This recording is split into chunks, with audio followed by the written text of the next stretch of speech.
All right, mercy me. Glory be and mercy me. We've done it yet again. Here we are. I'm going to open this one with the news that's been going on in Vancouver. I suspect that that's what we'll be talking about most of the time, honestly. Enormous news coming out of Vancouver. Vancouver now cut off. The earth fights back, destroying our infrastructure, and it's an attempt to save us from ourselves. And so, I feel like it's suitable to open today's stream with this song that I wrote after the town of Lytton burnt down. So,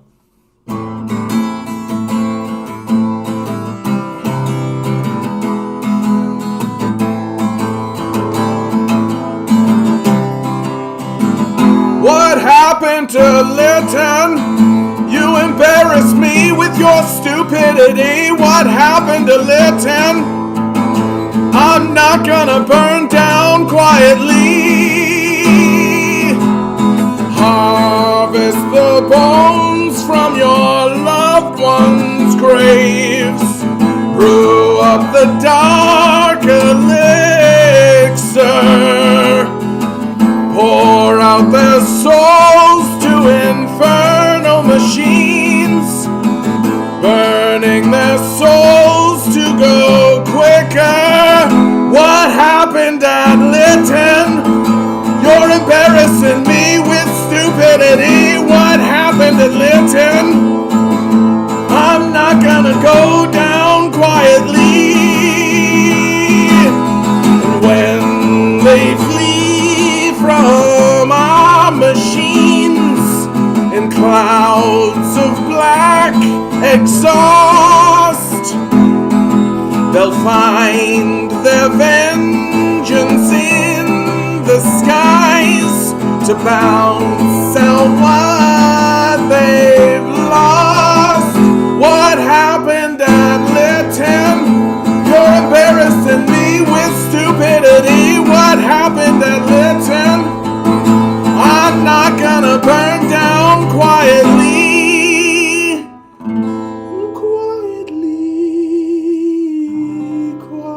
Quietly, the grave past time so silently.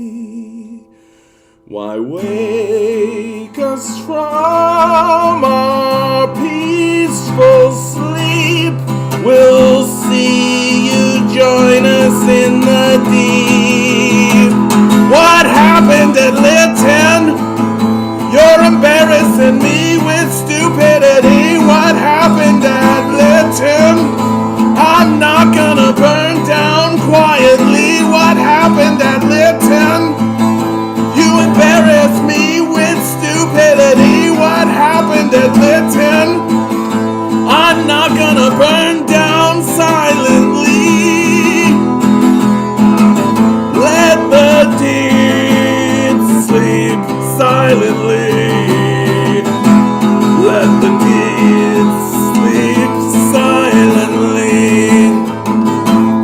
Let the dead sleep quietly.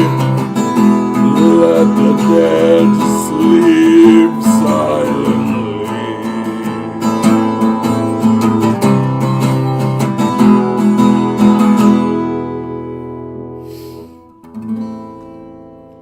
Evening to you, Misty. Evening to you. Evening to you. A hard day today. A hard day today for the people of British Columbia. A hard day for Canadians. A shocking realization of the utter incompetence of our leadership, the fraudulent, psychopathic nature of our leadership. We are beginning to experience the overt and obvious consequences of our stupidity.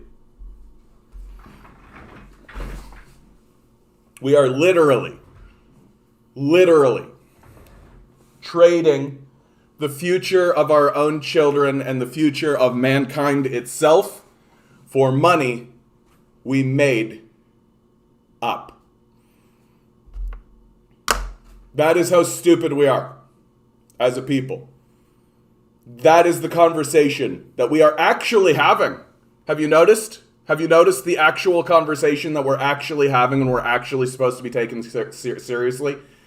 Actual pundits and actual politicians and actual commentators on corporate media are actually saying out loud, oh, sure, we could do stuff about climate change, but money. They're literally saying it out loud in front of you and expecting to be taken seriously. Oh, sure, we could do something about the catastrophe that we're doing. We could slow things down, transition, actually do something. But money, you guys, the thing we invented that isn't real, that's completely fraudulent and false, and who gives a shit about it at all. That is how childishly stupid we are as a culture, as a people. That the conversation used to be, oh, climate change is real, but this fraud who's paid by the oil industry says it isn't. These are equal positions. Everyone who's ever studied the issue says that it's a problem. Here's a guy who never studied the issue and is paid by the fossil fuel industry. This is credible. For a decade they did that to us. And now the conversation is, air, water, life itself, what the earth created in the universe, things that are material and tangible and real, or fake money that we invented.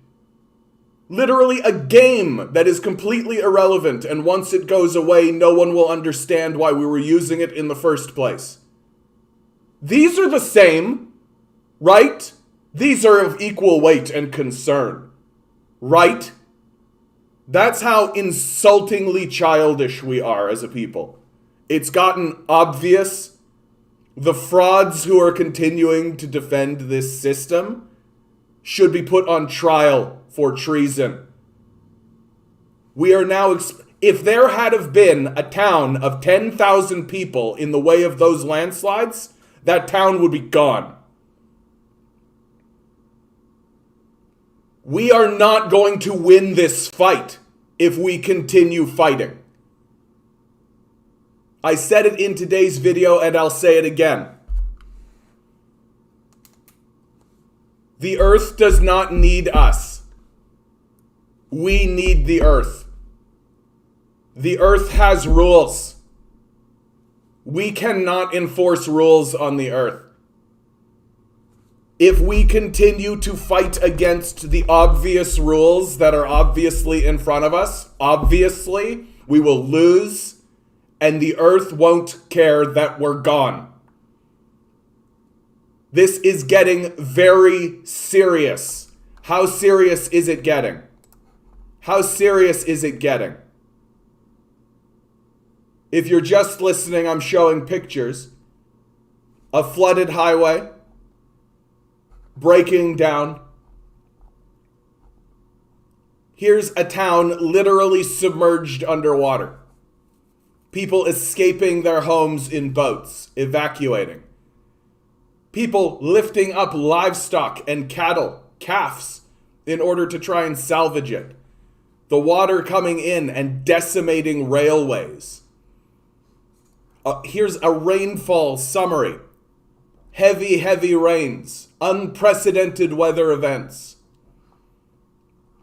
Cutting off completely. Serious travel impacts. Here's the city of Vancouver. Highway 7 closed. Highway 11 closed. Highway 1 closed. The damage to the highways and to the railways means that we are cut off from China. The ports in Vancouver are key infrastructure that we will lose and already have lost. What impact is that going to have on supply chains?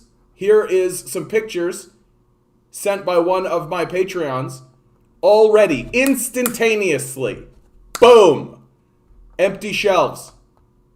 Instantaneously. This is how fragile the capitalist death cult actually is.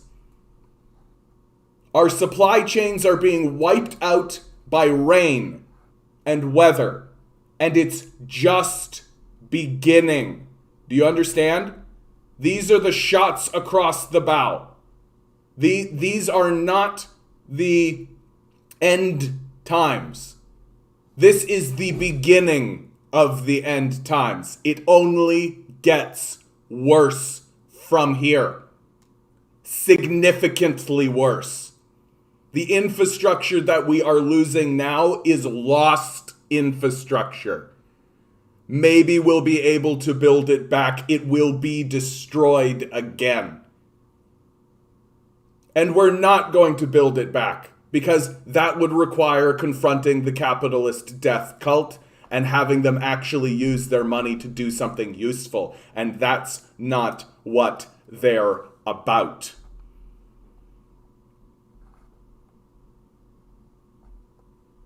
This is a disaster. This is an objective, complete disaster. The scale of the disaster unfolding in BC is unprecedented. And it's going to get worse. I don't know what needs to be said any longer. I don't know what needs to be put at people's feet any longer. And I don't know what people need to hear to understand that their leadership is 100% culpable. Justin Trudeau and all of the Liberals, as well as the entire fossil fuel industry, should be put in front of a judge and sentenced for treason. They knew that this was coming. They knew that this was coming. To me, this is the equivalent of an army sending bombers over and our leadership ignoring it. This is treason. There's no other way to describe it. And while this is unfolding, Justin Trudeau is saying to your face, we're going to reach net zero by 2050 while he ramps oil production up 30%.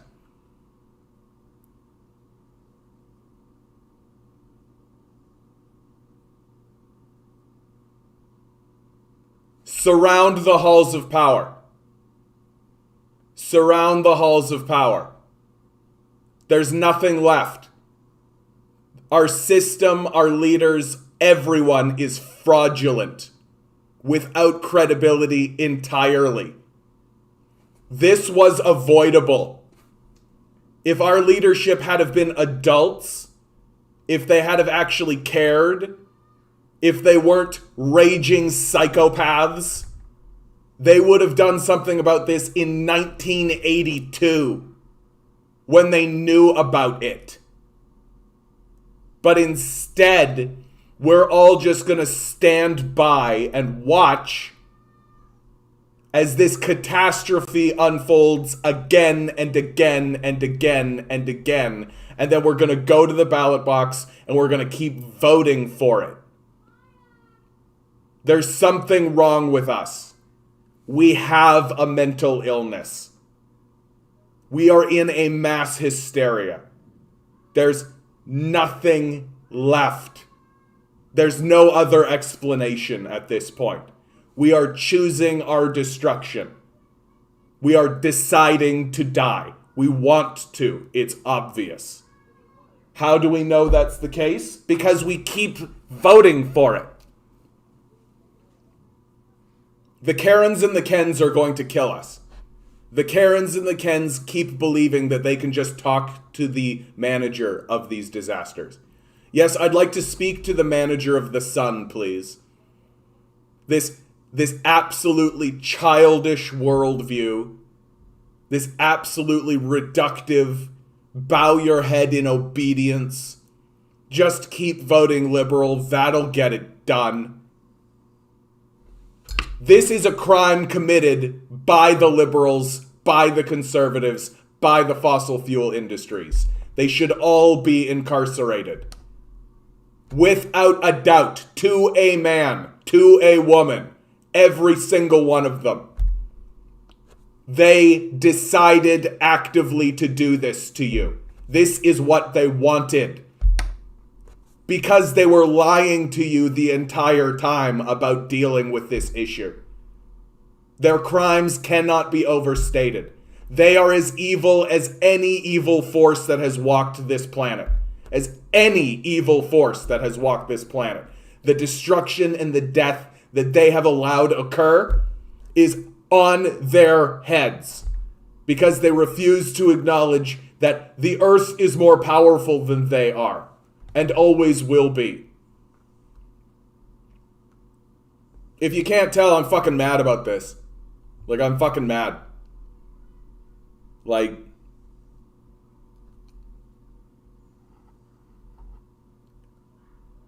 it's so fucking annoying that we have to say, I told you so. Like, it's so fucking annoying that we have to say, I told you so, when the stakes can't be higher. Can't be higher. This is just the beginning. This is just how it starts.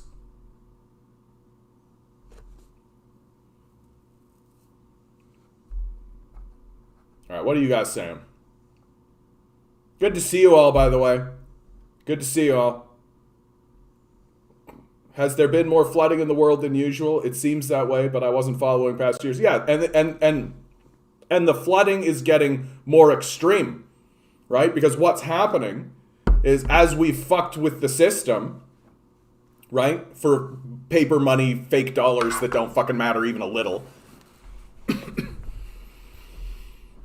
So what happens is you have areas where massive droughts occur, right? Moisture is literally sucked up out of the ground itself, right?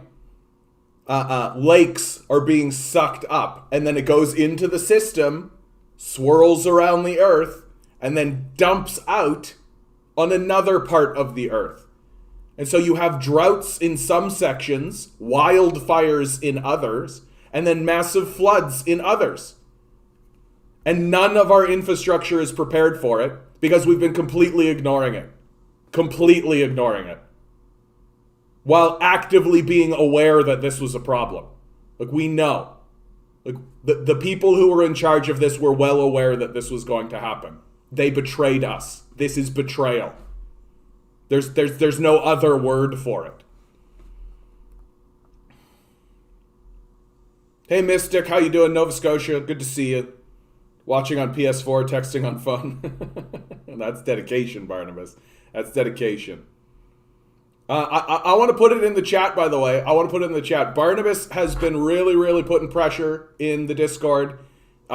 He's obviously he's out in BC. He's hungry to organize.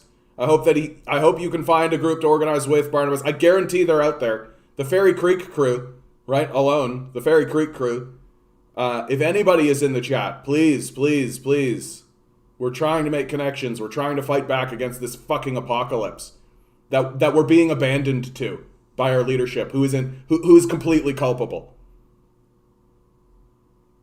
I like this line, by the way, Nova Scotia. Mother Nature weighs in on COP26. That's a brilliant line.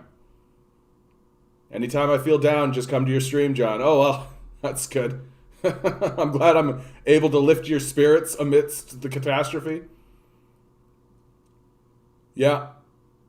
Juan, I think you're right. Unfortunately, I don't think people will care until their houses are 6 feet underwater. I mean, like, these people, they start caring. Like, start caring.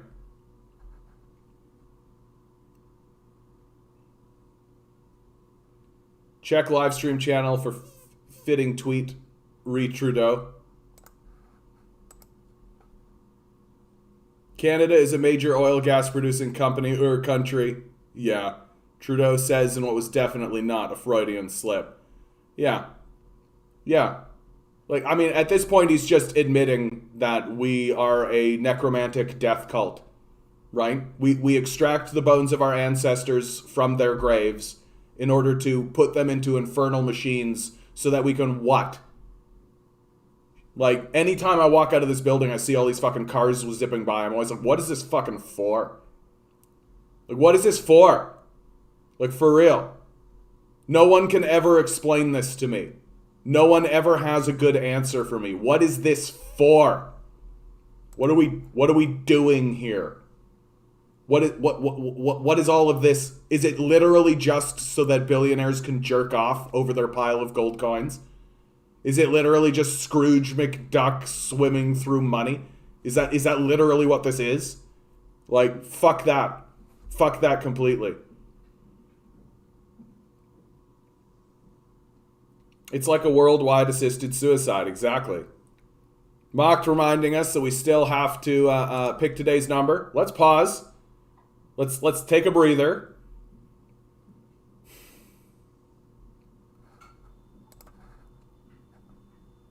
I'm going to say 10. Here we go for today's number. It's November 17, 2021. We got a 7 from Mock, we got an 8, we got a 4, we got a 3. Each ball has a 4 number. with a please on top of that, Misty. Very polite. 1 through 10. That politeness might pay off. We'll see. Word I know David Lynch likes a number. polite person. Got a 9 from Harry. Pick a number. Here we go. We got a good array. Someone's got to hit it. Today's number is 5. Nobody picked a 5.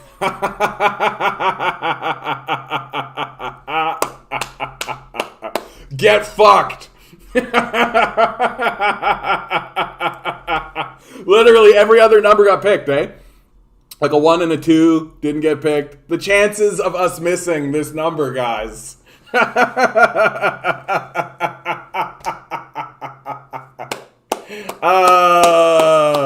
Yeah, get fucked, eh? Get fucked. That's the energy of this day, dude. Just get fucked. Everybody get fucked. You get fucked. Vince, get fucked. Eziel, get fucked. Get fucked, Loaf. Get fucked, Harry. Everybody, get fucked. No, I don't mean it. Love, peace and joy for all, okay? Peace and love. Truly sad, says Marx. Oh. This tweet encapsulates my entire lived experience.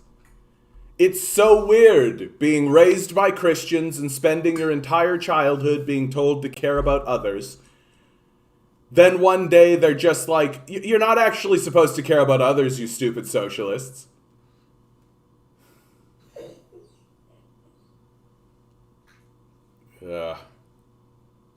Yeah, highways, get fucked. 5 sounded too obvious. That's why lotteries are so lucrative. Yeah, there you go.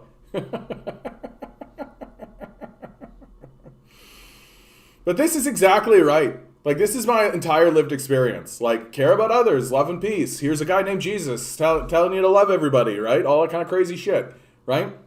Oh, by the way, all that was bullshit. It's all about greed and self-evaluation. What is a communist view on mental health? How do you plan on combating it? The communist view of mental health is that it exists and that you combat it by combating it. The capitalist view of mental health has always been it's a you problem, if it exists at all. Get fucked. I mean, if you have the money, you can go talk to somebody, I guess. That's the capitalist view.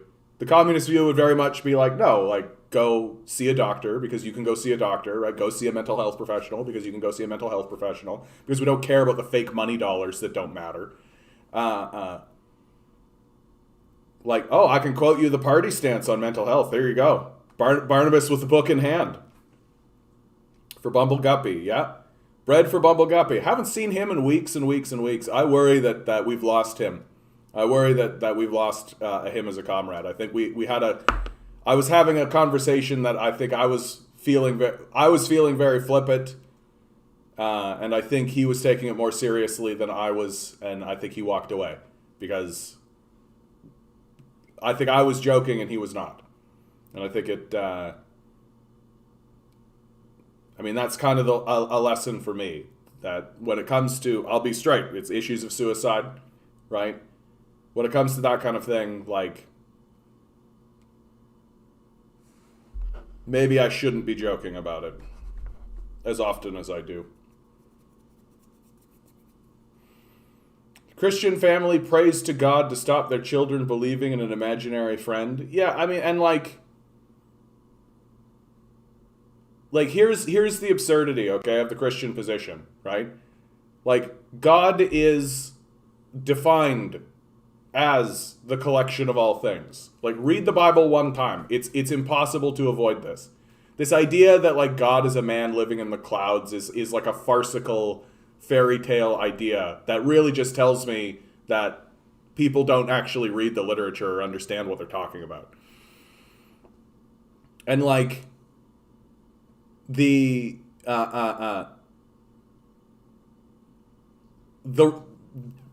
God that they worship and pray to obviously has put rules in place. And the rules are measurable and obvious, right? Don't pollute. Pretty straightforward rule, right? Pretty straightforward rule. Right? And I'm not talking about like rules that some guy wrote down and attributed to God. I'm saying that there are natural physical rules that physically exist in the world. Like, if you put your hand into fire, it's gonna burn you. Right? That's a fucking rule. Like, that there are very straightforward things. And these Christians walking around seem to not respect it at all. They just don't respect the world or the environment they live in at all. Because they want their big fucking trucks. And they just use Christianity as a way to feel condescendingly towards other people. That's all it is. It's just an extension of their white supremacy. That's all it is. Hey, Ruth, how you doing? How you doing, Ruth? Heavy day we're having today, Ruth. Heavy day. Heavy day. Oof. Well, hopefully I've got most of the venom out. This is only going to get worse. I know I keep saying it. It's just like, it's astounding how fragile the neoliberal death cult actually is. Right? Like, we got hit with the flu +1. Right? Like, COVID is not like 10 times or 5 times or 3 times or even double worse than the flu. It's just the flu, like, ramped up a little bit. And it crippled us. Right? It crippled us. To the point where our leadership was, like, hurriedly passing actual socialist policies because they were scared for their own safety. Right? They abandoned capitalism instantaneously in the face of a threat to their existential lives. And now, like, a flood, right? A flood has knocked out key infrastructure so that we can no longer get goods from China. Like, I can't express, like, there is no limit to the expression of the disaster that this is for us as Canadians, right? This is a major fucking port. It's major port, right? Like, here's China. China goes boat, Canada. Boop, boop, boop. Now, right, to get goods into Canada from China, we either have to rely on ports, many of which are experiencing strike actions, right, that don't get reported on. I know about the Seattle strikes, right?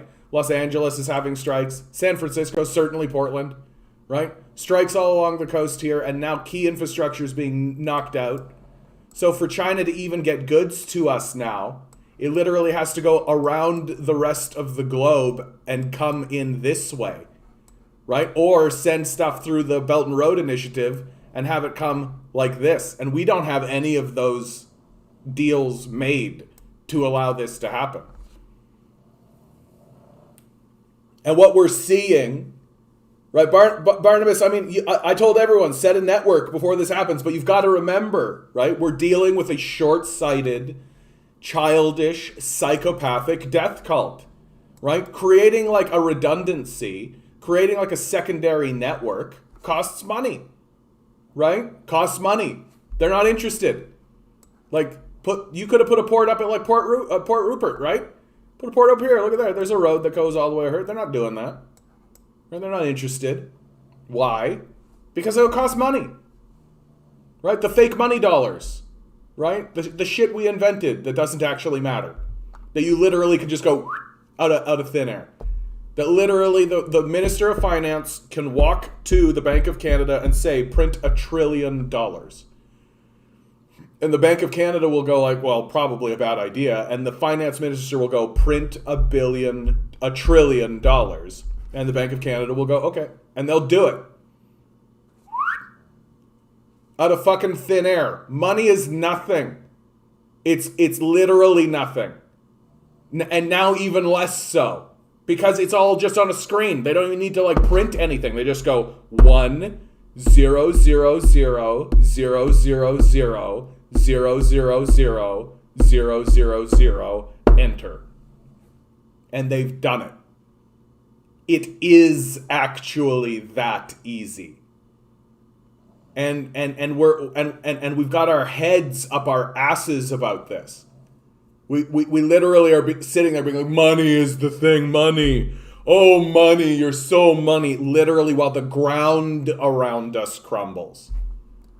Like, I cannot even begin to express to you. I can't even begin to express to you how foolish and stupid we are as a people. Like, the earth is mocking us. Right? That's what this feels like. It feels like the earth is mocking us. That I'll just give them the flu +1. Right? Oh, and look how it collapsed all. Oh, okay, I'll just burn down a small town. Just a small town. Right? Just a little itsy bitsy little town. I'll just burn that down. Oh, wow, they've got this whole, like, trade infrastructure thing going on. Oh, globalization, how interesting. Yeah, I'll just do, like, a flood right here. Just a flood right here. The earth is mocking us. Do you see how easy? Do you see how easily? Do you see how fragile the death cult is? Do you see how weak and pathetic the death cult actually is? How incapable of dealing with even the most minor inconveniences? Play that Salt Lake City map. Yeah, do I have it? Bookmarks.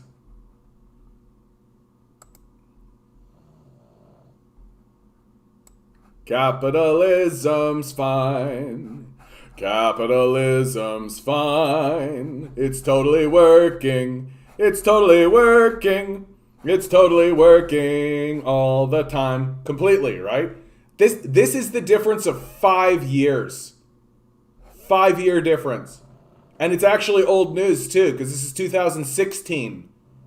This is 2011. It's probably way, way worse by now. Right? Probably way, way worse by now.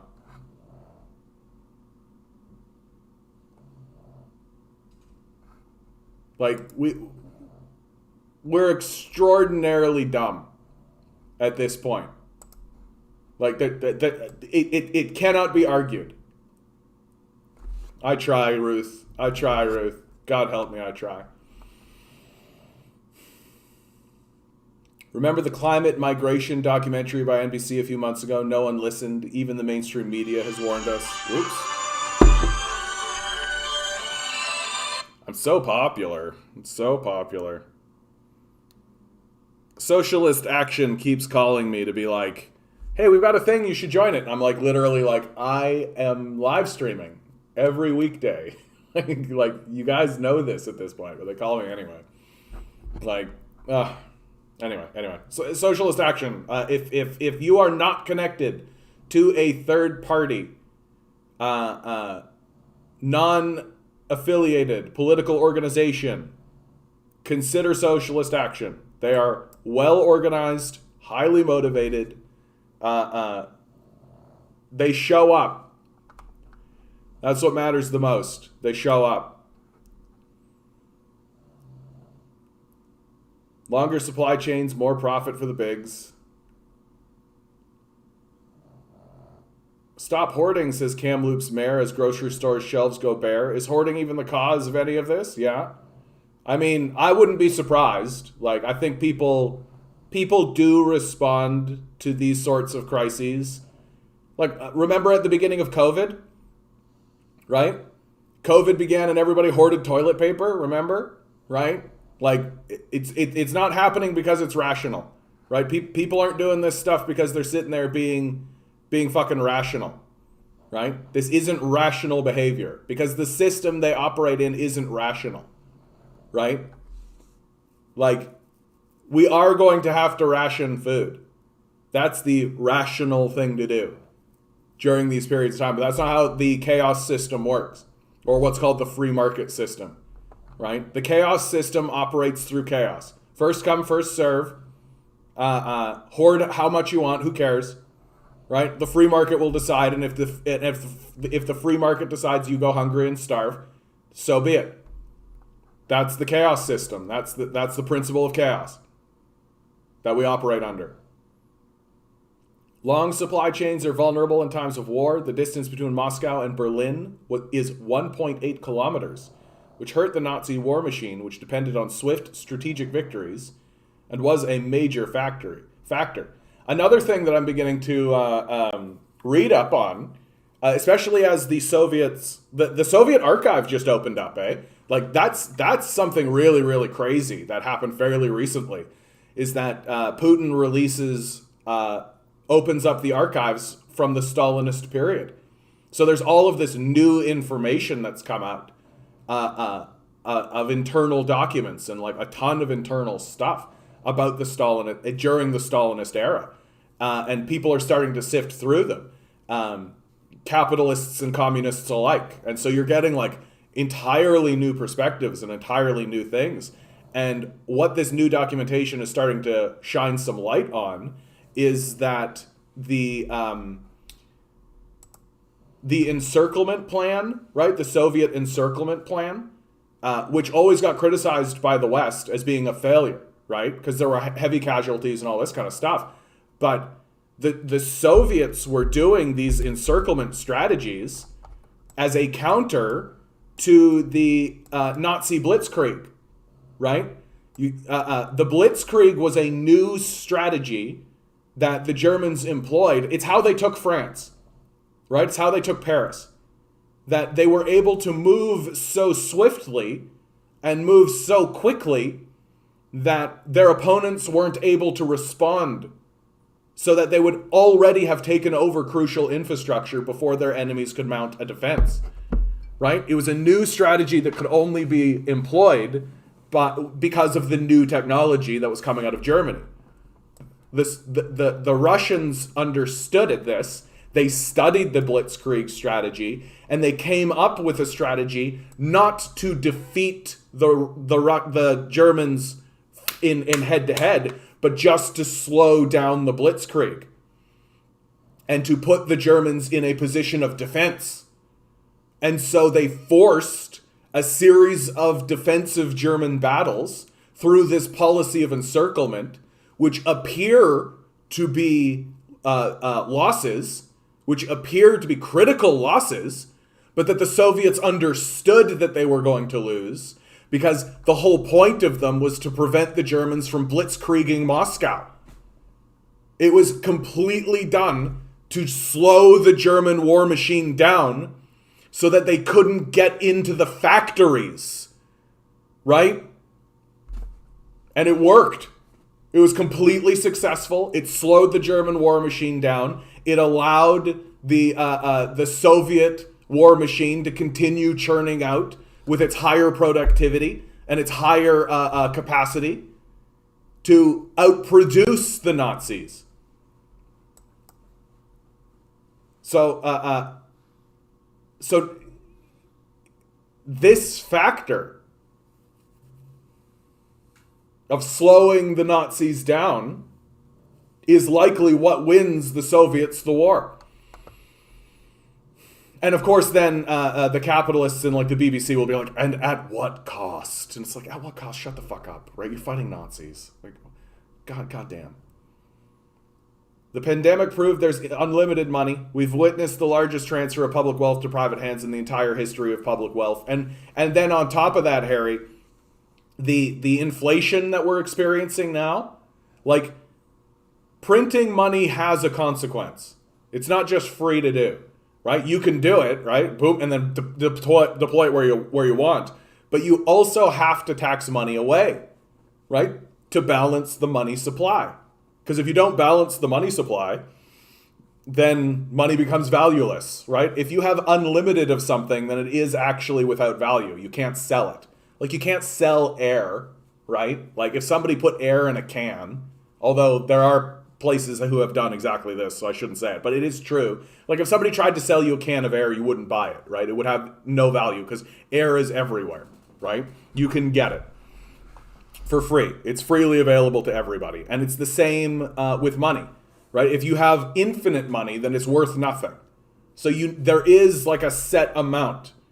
And that set amount, it doesn't actually matter how much you have. It just matters if that amount is stable, right? So if you print more money, you destabilize the money supply. And the only way to restabilize the money supply is to tax wealth away. And as you point out, oh, there's been a transfer of public wealth to private hands, and a bunch of people are just sitting on a whole bunch of money doing nothing.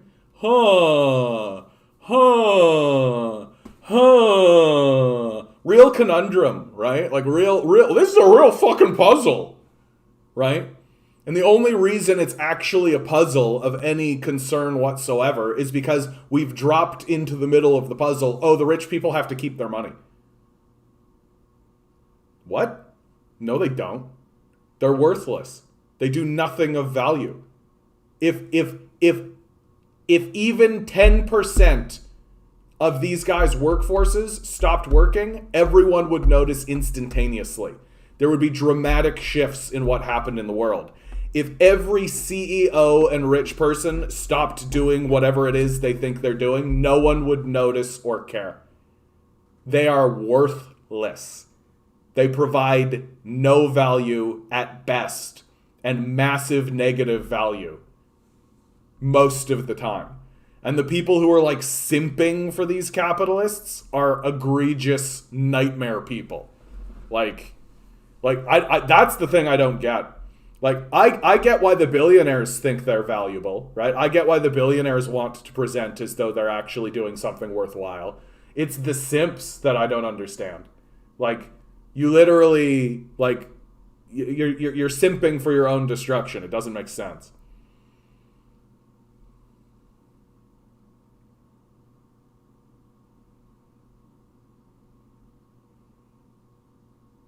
What's that beautiful instrumental song on your phone? It's the default ringtone. Or it's a ringtone that just came with the phone, and I just like put it on. It's I literally didn't download anything or anything like that. And it does have the feeling, doesn't it? Like the phone rings and it feels like someone's like entering the room wearing like a beautiful dress. Introducing Princess Estonia von Trappen Liechtenstein IV. Da, da, da, da, da, da, da, da, da, da. Right? Please cancel Black Friday and please cancel commercial Christmas for Earth's sake. Yeah. That's what we should start saying. Instead of for Christ's sakes, we should say for Earth's sake. I like it. For Earth's sake. I'm seeing more and more steam is building up on Black Friday. Right? I'm seeing it. That there is going to be significant events that happen on Black Friday. And at this point, I don't think they can't. Like, I don't think they can't not. I don't think they can't not can't. Yeah, ration, how about a 3K UBI and nationalized banks and private assets? Yeah. Let's do some fucking communism up in here. Let's get rid of these kulaks. Yeah, screw the toilet paper, get the unperishable food, yeah. In case you missed the documentary, climate migration may lead to the next great housing crisis. It's only 9 minutes on YouTube. And honestly, I remember this. Like, it was really good. It was really good.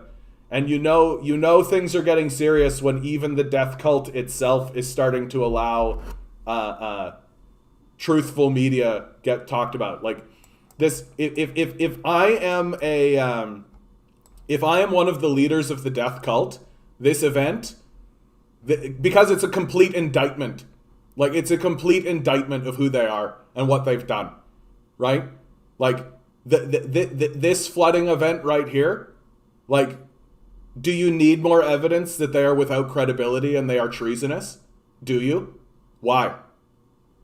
Please explain, right? Like, we are now at a point where we are dealing, obviously, with a religious ideology that is running completely counter to all evidence, to all facts, that I am going to begin referring to these people as utopian.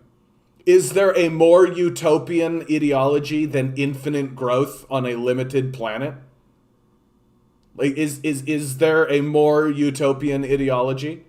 That the irony of these guys is they accused communists of being utopian while saying the most utopian shit I've ever heard in my life. Yeah, we can just grow forever, eternally, limitlessly, forever, on a planet with limited resources that has rules that we confound. Like, these guys are complete frauds and treasonous. Like, it would be one thing if we were stumbling into this and they were like, oh, I didn't expect it at all. Oh my goodness. Right? And if they were like turning around and trying to deal with it with this like, oh my God, it's such crisis, and oh no, and then we would all be doing that, and it's like, okay, let's get over it. Oh my goodness, oh, what a disaster. They saw this coming 50 years ago. We have the fucking documents. We have the fucking memos. We have the fucking evidence. It's right in front of your fucking eyes. It's very easy to find. It's very straightforward. They know what they're doing. Their own internal scientists told them about this. And they funded a deception campaign to lie to us about it. These people should be rounded up, put on trial for treason, and at best, for them, incarcerated permanently. They should have their assets stripped. They should be removed from public life. And we should build monuments to their failures to remind us what happens when you allow losers like this to seize control of your country. Like, this event is an indictment of the entire system of neoliberal capitalism. It cannot recover from. Which is why we're steadily moving towards fascism, because these people with power will not relinquish it. We've handed them the keys to the city and know they're not going to give it back. They're going to erect fascist institutions, and they're going to flee to their gated communities, surround themselves with police officers, and rule us with drones. That's their strategy. That's their agenda.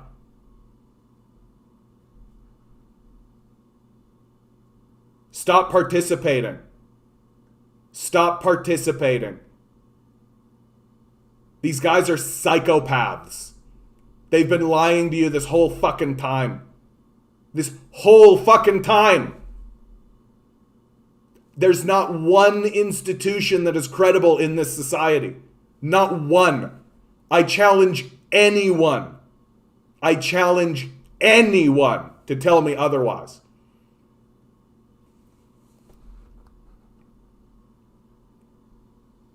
Supply chain woes from BC flooding to reverberate in Alberta. It will take some time to clear up the backlog. We're going to have shortages for the next little while. This is not going away. Yeah. Like, they're not going to suddenly rebuild the rail and rebuild the road and, like, trucks are just going to come through tomorrow. Right? Like, this is a disaster. This is a monumental, fundamental disaster. Right? And, like, what is this? China? Like, we don't know how to build shit. Like, we don't build infrastructure. We haven't built infrastructure in 50 years. Longer. Like, the big infrastructure projects that happened here in Canada happened in the 50s and the 60s. And since then, we've built literally fucking nothing. Right? Like, any building projects we've done have been slow, grinding affairs. And you know for a fact, that as we attempt to rebuild from this, the vampirous capitalists will slow the process down so that they can suck as much blood as they can out of the system. That's what they do. Right? Naomi Klein wrote a book called Disaster Capitalism. Worth the read, where she explicitly shows you that when disasters like this occur, the vampires come in and suck as much blood as they can. They try to profit as much as they can from these disasters at the expense of the populace. Like, if this happened in China, the Chinese would already be building the rail back. It would already be building, because they would open a book and be like, okay, there's the disaster. Deploy resources here, deploy resources, deploy resources, deploy resources. What are our guys doing, do you think? Do you think they're deploying resources? Do you think that they are coming up with a plan? Do you think they're doing any of that? Or do you think they're asking their masters what to do? Do you think they're going to their capitalist owners, and the capitalist owners are going, well, this is going to create shortages over here, so we can exploit these people in order to maximize profits here. And if we actually waylay this process, we can actually make a lot of money doing this over here, right? Sure, yeah, 1 million people won't be able to get food, but who cares, right? Like, this is how the capitalists think. This is what they will do. Vancouver is going to be cut off from the rest of Canada for a while, because it's not profitable to build it back. Straight up. It costs money to build that infrastructure, and the capitalists don't want to spend that money. Like, this flows back into what I consider to be the primary flaw of the neoliberal capitalist ethos, which is, if you already have all the money, why would you invest any money? You already have all the money. The only reason to invest money is to make money, but if you have all the money, why invest the money? Right? Like, this obvious, like, linchpin level flaw in the system is never addressed, and nobody talks about it. It doesn't work because it's not an economic system. And this religious ideology is going to be the death of not only our economy, but perhaps our civilization.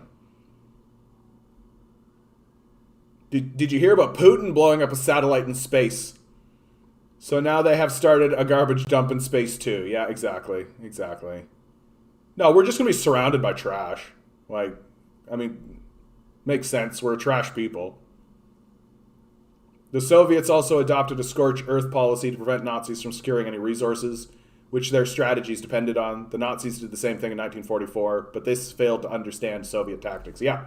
No, I think the Soviet tactics were largely misunderstood, right? Like, there were a lot of new technologies and new things going on that people had to deal with, and I think the Soviets were dealing in reality, while Western critics were not.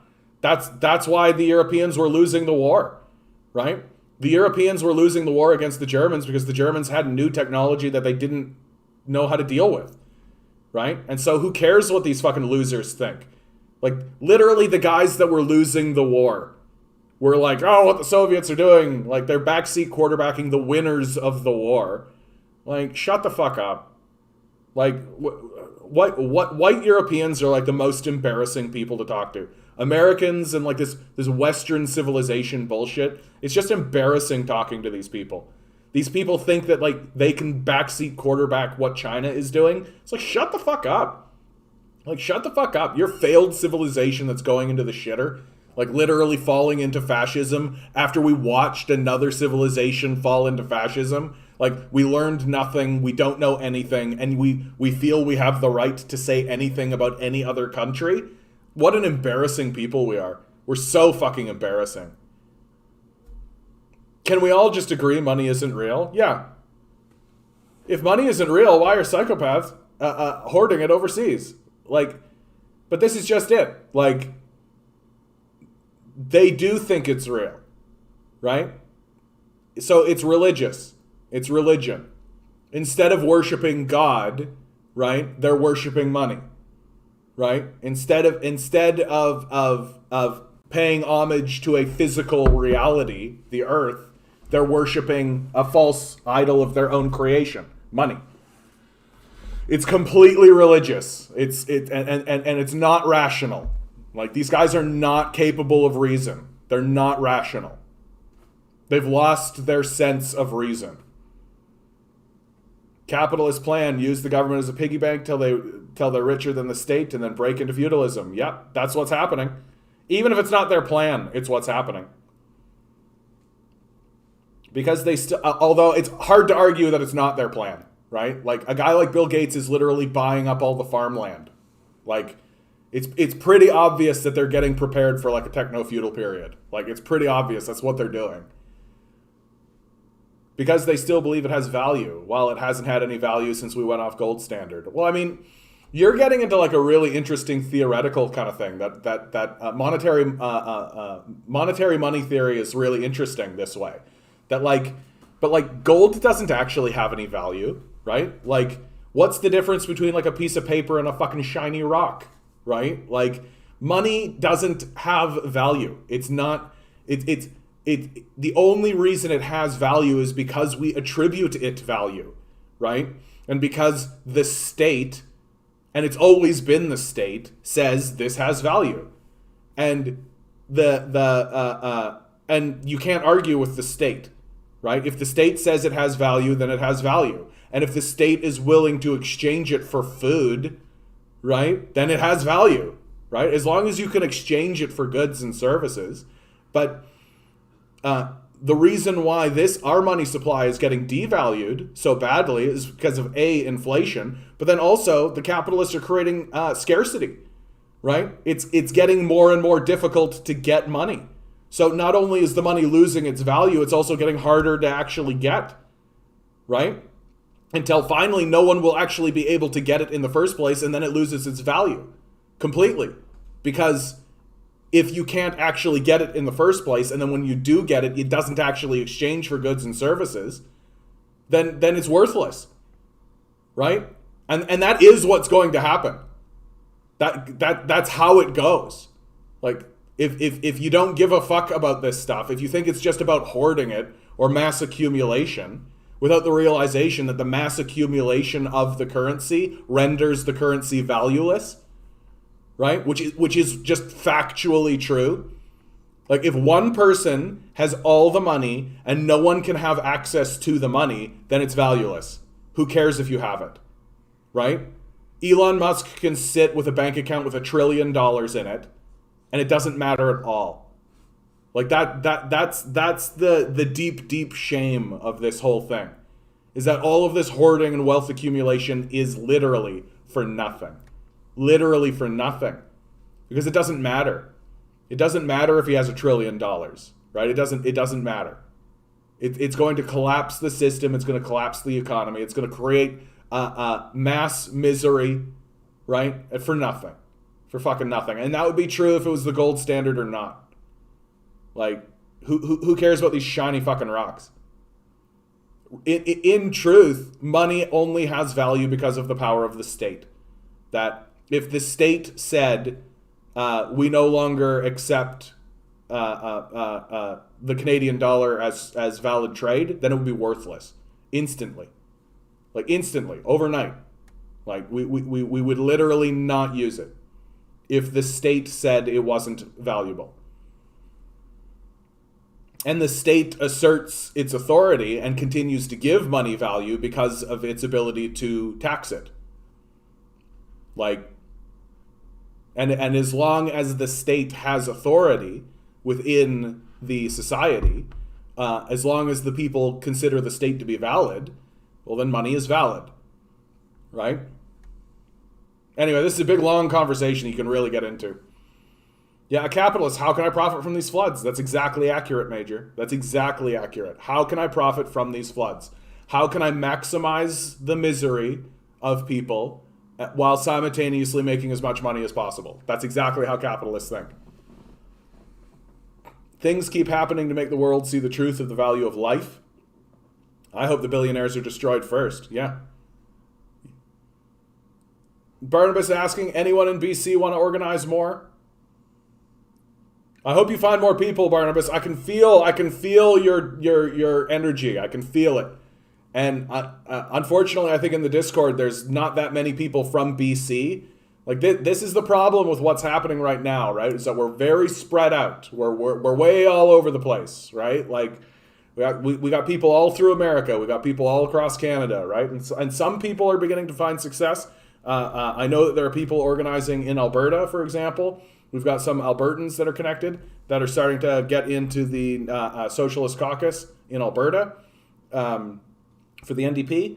And hopefully you'll connect with somebody, Barnabas. I hope so. And I'm gonna think of you anytime I connect with anybody in British Columbia. Hopefully it begins to manifest. Yeah, drones and robot dogs, exactly. Hillary Clinton, let's not have a crisis go to waste. Yeah. Grifter's gonna grift. Coming from Tom. You bet.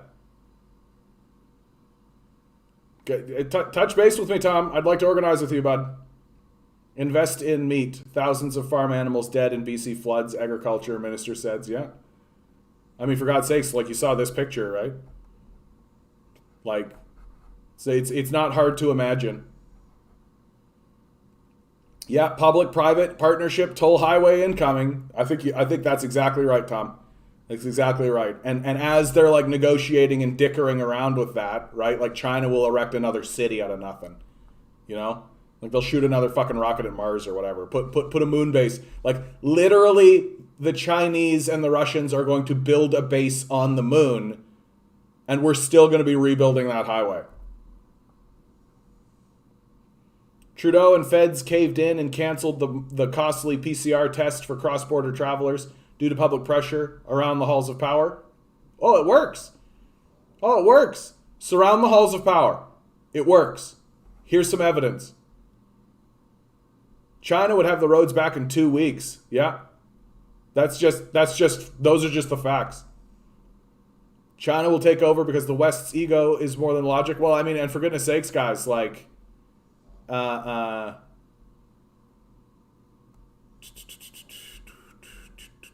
on.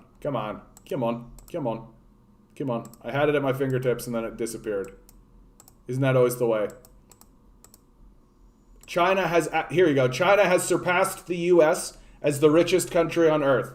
Its state-led socialist market economy model skyrocketed wealth from $7 trillion in 2000 to $120 trillion in 2020. This is a key reason why the media bombards us with nonstop anti-China propaganda, right?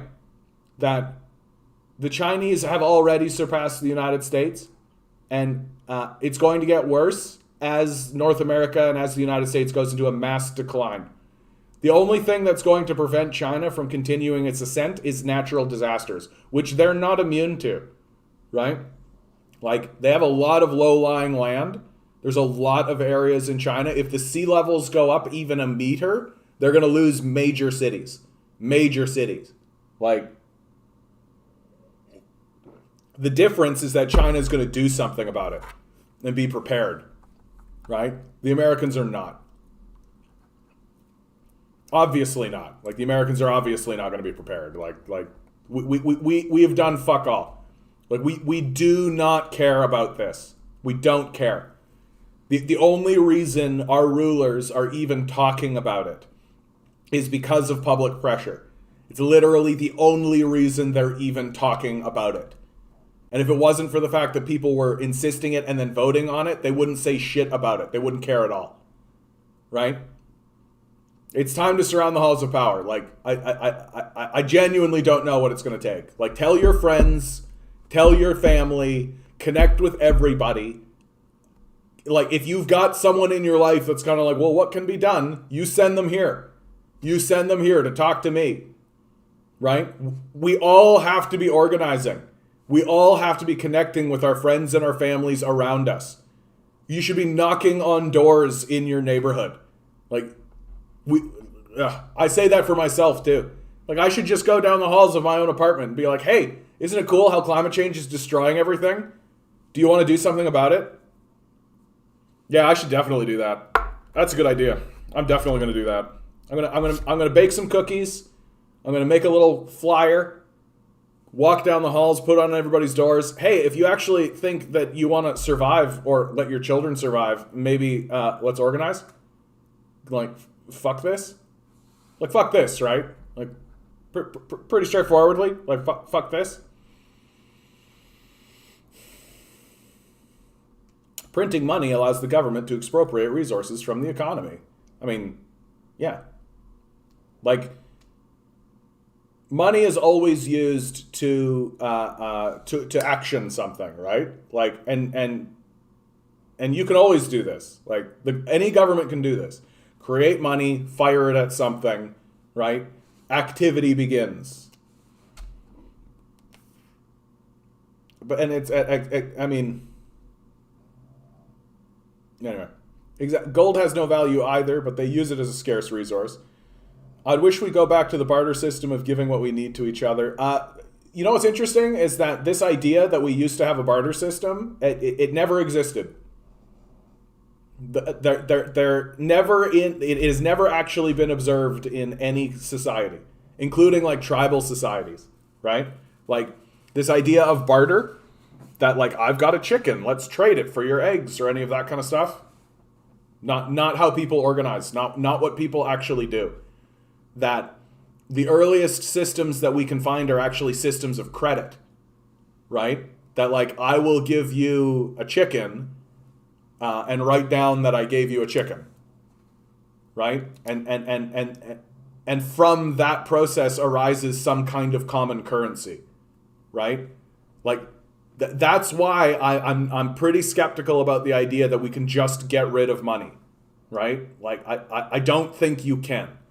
Because if you have an economy, there is always something that arises from the goods economy that is thought of as the common currency, right? So let's say you just have like a goods, and it can be anything. Honestly, it can be anything. Like people, and basically what will happen is that people will acknowledge that like, oh, everybody's got some cans of beans, right? Like everybody's got cans of beans, right? So like, you know, this like what would you trade this chicken for? How many cans of beans do you think you would trade this chicken for? And people will be like, I don't know, it's 5? 5 cans of beans for a chicken. Oh yeah, okay. And people will like settle down on that. And like from there, you'll literally like have a cans of beans economy. Right? And that cans of beans will become the common currency. And everybody will understand that like, okay, if I give you this and you give me those cans of beans, you can trade those cans of beans for anything else. Right? And it just gets understood that that's the thing that happens.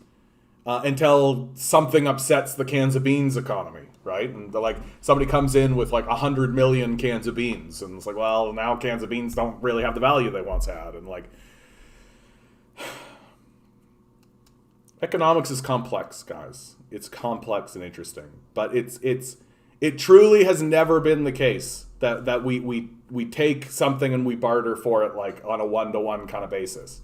It's either always been a system of credit or there's been some kind of other common currency to arise.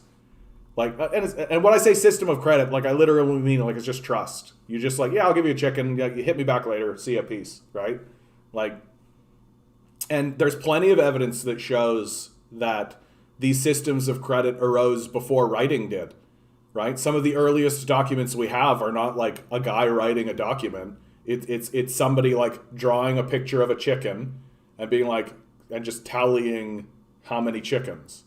Like that's it.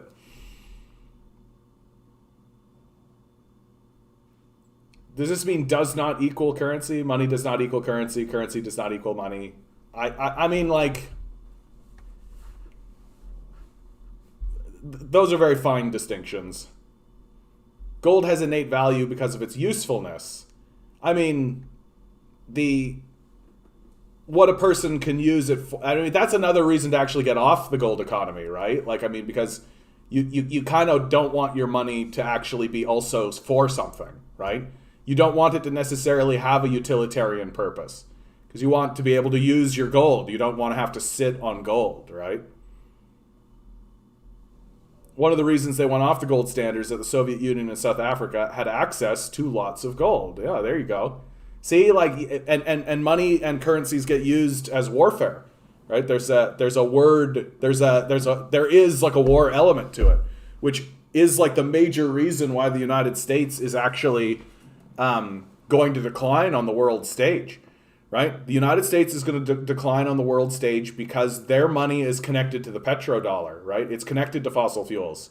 That's the number one reason why the death cult has been refusing to get off fossil fuels, because of its connection to the petrodollar, and it can't connect to anything else. I like the word doubloons. Yeah, that's nice. That's real nice. You know, here in Canada, we have our $1 coin we call the loonie, right? Because there's a loon on it, and you know, Canadians are somewhat adorable, and so we called it a loonie. And then they released a $2 coin, and it's got a polar bear on it, right? But loon, toonie, loony, right? Makes all the sense in the world, and it just stuck, right? And so now what I think we should do, because you know they're going to do a $5 coin, right? That's coming. So what we should do is we should go into all the like small hockey towns and convince these guys to get a hockey player, any hockey player will do, on the $5 coin, so that we can all call it the Goonie. Huh?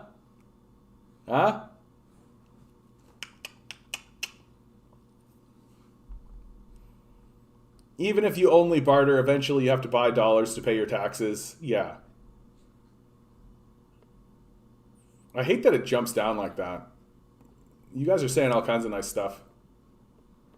Money is worthless as crypto because they both rely on humans seeing them as valuable. Yeah. Oh yeah, modern monetary theory is super great. I agree with you, Barnabas. Yet crypto has value because people say it does, while USD has value because the government says it does. Well, and I mean, like, in many ways, crypto exists as a replacement. Like, what we are looking at really is a power struggle between national power structures and corporate power structures. And crypto exists as what they call a decentralized currency, but it's a corporate currency. It's a corporate power structure. And it makes sense that it's a corporate power structure because it's super destructive, right? It requires like the same amount of energy as nations to maintain. Like the capitalist death cult can't do anything without destroying the environment, right? They have to. I think it's actually part of their mandate to like maximize the damage they do to the world around them. Like if I genuinely believe that if they had the choice between doing something and then doing the exact same thing but far more destructively, they'll choose the more destructive way, simply because it's more destructive. We need to abolish fossil fuel and go vegetarian vegan to help the earth, yeah. So happy China is there to bring space communism. Yeah, we'll see. We'll see. Like, China's on a good trajectory, but don't get me wrong. Like, I look at China and go, yeah, these guys could fucking go crazy. Like, they could go nuts.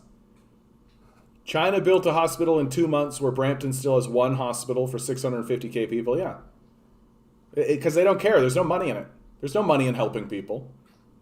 I think you'll find more people because of the floods, yeah. Or war. So wait, America is causing global warming to sink China. Conspiracy uncovered. I'd be very surprised if they were that intelligent. Well, it's not even intelligent. Like, it's such a backwards way. Like, yeah, no. It's like mutually assured destruction, right? Yeah, China has empty cities ready to be filled. Exactly. Big tent leftism. Capitalism embraces disaster as free market, as market demand stimulation. If the world is burning, the price of water goes up. Yeah. ABC, always be communizing. Oh, I've done it. I've bartered my services to get someone and get a free expensive tattoo out of it. No. I'm not saying that it doesn't happen. Like, I'm not saying that barter it doesn't exist. I'm just saying that it's not the basis for the economic system. Like, that's what I'm saying more. Like, I'm not saying that, like, if like, I've traded something and somebody's given me something as trade. Like, for sure that happens, but it's not the basis of your economic system, right? Pokemon cards, Pogs, fidget spinners, all those great school economies, for sure. For sure. And, well, look, cryptocurrencies and all these NFTs, like these non-fungible tokens, they are Pokemon cards, right? They are Pokemon cards. Like, it's asinine what we're doing with these NFTs. Like, and the people who are like walking around talking seriously about NFTs as if they're like a serious thing that we should take seriously, these are children. Like, I don't know how to express to people how childish I think this culture is.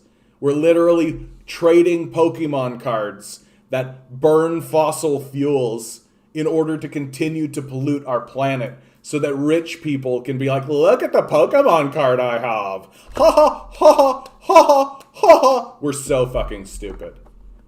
Like, I don't think we can get stupider. I mean, I'm waiting to be surprised by it. But the people who are ruling us are children. Like, they're just children that never grew up. They're caught in the same kind of obsessive Batman-level psychosis where they're like, I have to spend all my money beating up people with mental illnesses because my parents were murdered. Instead of being like, yeah, I could resolve all these problems with like 1/10 of the wealth that I have.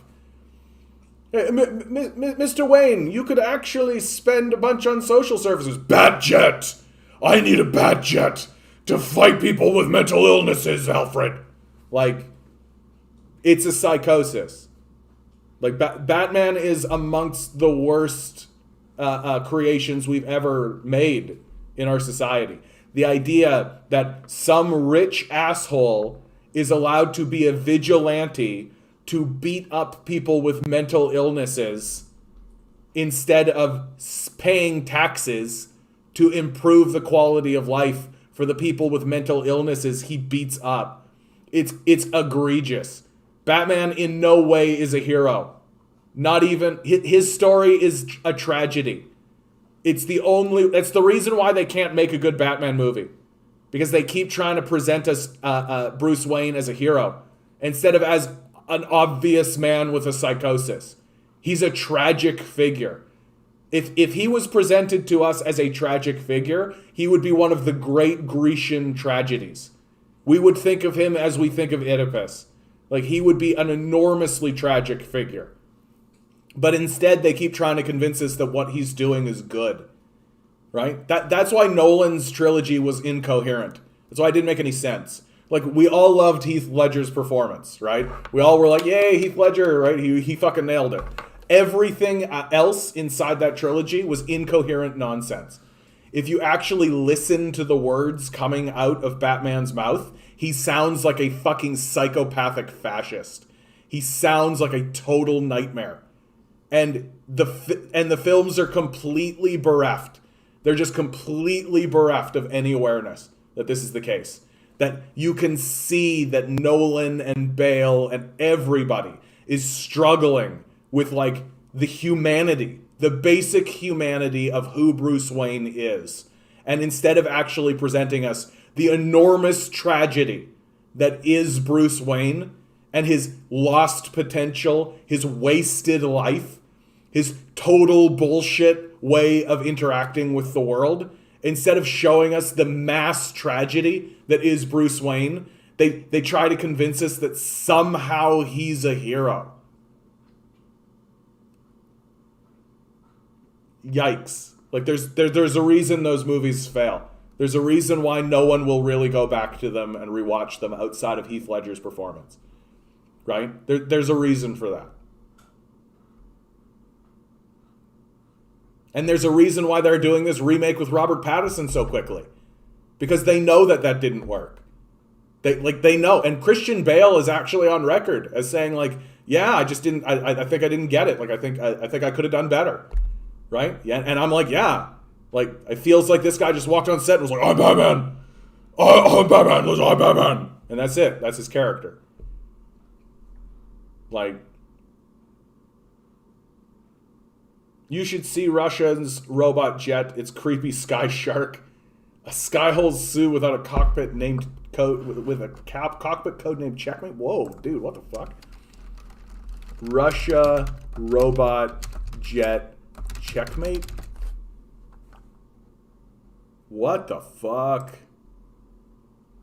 An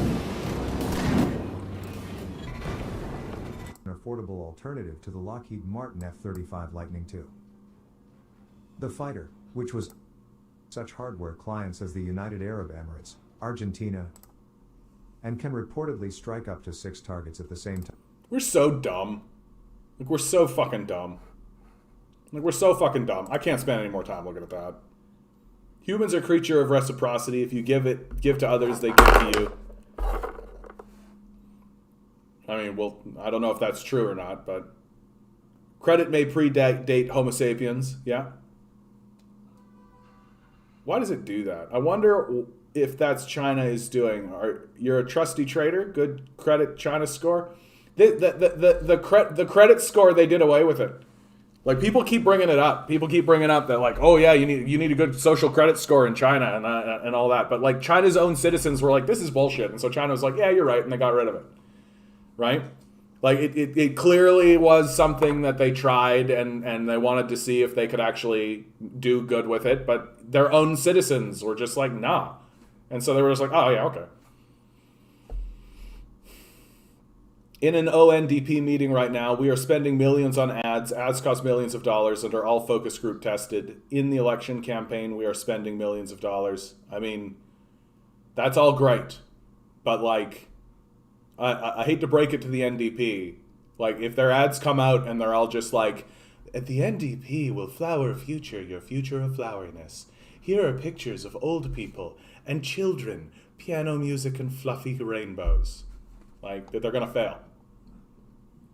Like, I'm so goddamn sick of watching the NDP shoot themselves in the ass. Like, fucking, you hear how I'm talking?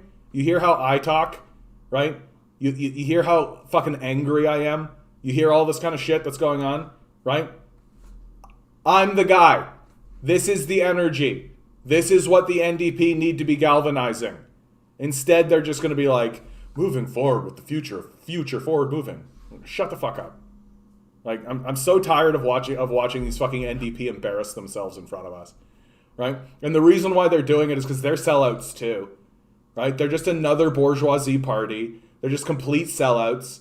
They're the backup party for the capitalist state, right?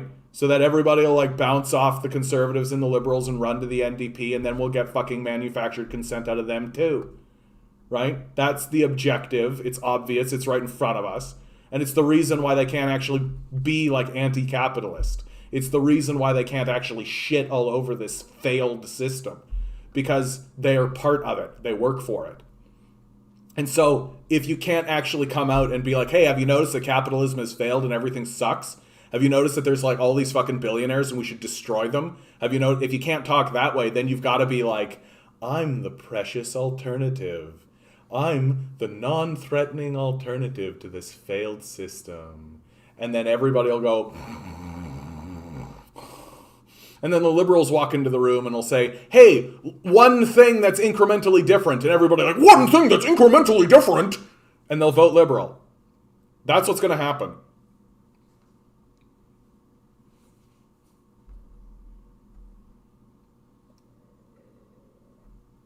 And like, the NDP aren't really offering anything. Like, what's an NDP promise? Like, what's something that they've actually said that can make you go like, oh, that's actually a fundamental change to the way that we do business? Oh, is it fucking nothing? Seems like it's fucking nothing. Right? So they're just going to fall back on more floofy nonsense. They're not going to actually promise anything. They're not going to offer anything to anyone. Right? Like, these guys are getting beat by a dude who's saying, buck a beer. Like, literally, the bar is that low. The bar is that low that they can walk around and literally just be like, hey, would you like to pay $1 and get a beer? And everybody will be like, yeah, $1 for a beer? Whoa! You want us to lower your hydro a bit? Yeah, I'd like my hydro to be a bit lower. Yeah! And the NDP, meanwhile, are standing there being like, forward moving to the forward movement of moving forward. And people are kind of like scratching their head being like, I don't know, she sounds like a substitute school teacher. Like, offer things. Say you will do stuff. Hey, you see this thing that you hate? We'll make it so that it's not so bad for you. Right? And I just do not see the NDP doing this. Like, I don't understand how you missed this. How is it that the fucking psychopath Doug Ford understands material wants and needs better than the fucking NDP, who have communists in their ranks? Right? Communism is a study of materialism. It is a materialistic, condition-based system. It analyzes the material nature of what is going on in the world using facts and evidence and science. And the NDP cannot figure out, maybe we should offer people something so that they'll have a nicer life. Like, tax the rich is all well and good, but people want to know that their life is going to improve somehow. And the NDP are just going to be like, yeah, vote for NDP, wank, wank, wank. No one gives a shit. We're going to end up with liberals. Like, that's what's happening. And how do I know that's true? Because Steve Del Duca is going to come out, spit and fire, because he has, look at his Twitter feed, and he's actually offering things. He's already offered to re-implement the basic income pilot, right? He's already offering electoral reform. He's already offering things. What's the NDP offered? Like, really? What are they offering? Looks like floofy music to me, right? Like, even if I look at the new ads that they're doing with the music where they're like, this guy's a jerk and this guy's done all blah, blah, blah, and they're like doing a good job in terms of like campaign management, but they're still not offering anything. They're not promising anything. They're not saying they're going to do anything. They have no vision. They have no ideas, right? They're not even talking about the catastrophe of climate change. They're not even talking about the catastrophes of inflation and all of this, right? They'll talk that way in the House, right? But then when it comes time to run an ad, like go look at Tom Mulcair's campaign. His disastrous giveaway, one of the worst campaigns in the history of Canadian politics, where he just gives it away to like a rookie no-name bearing the name of a popular politician in the past. Like, literally one of the worst campaigns ever run. And it really looks to me like the NDP's strategy is just do what Mulcair did. Yeah, that failed thing that Mulcair did that didn't work. Do that again. That really does seem to be the NDP's playbook. And it's just going to be heartbreaking to watch it happen again. And it honestly looks like that's what's happening. Like, just, I cannot understand.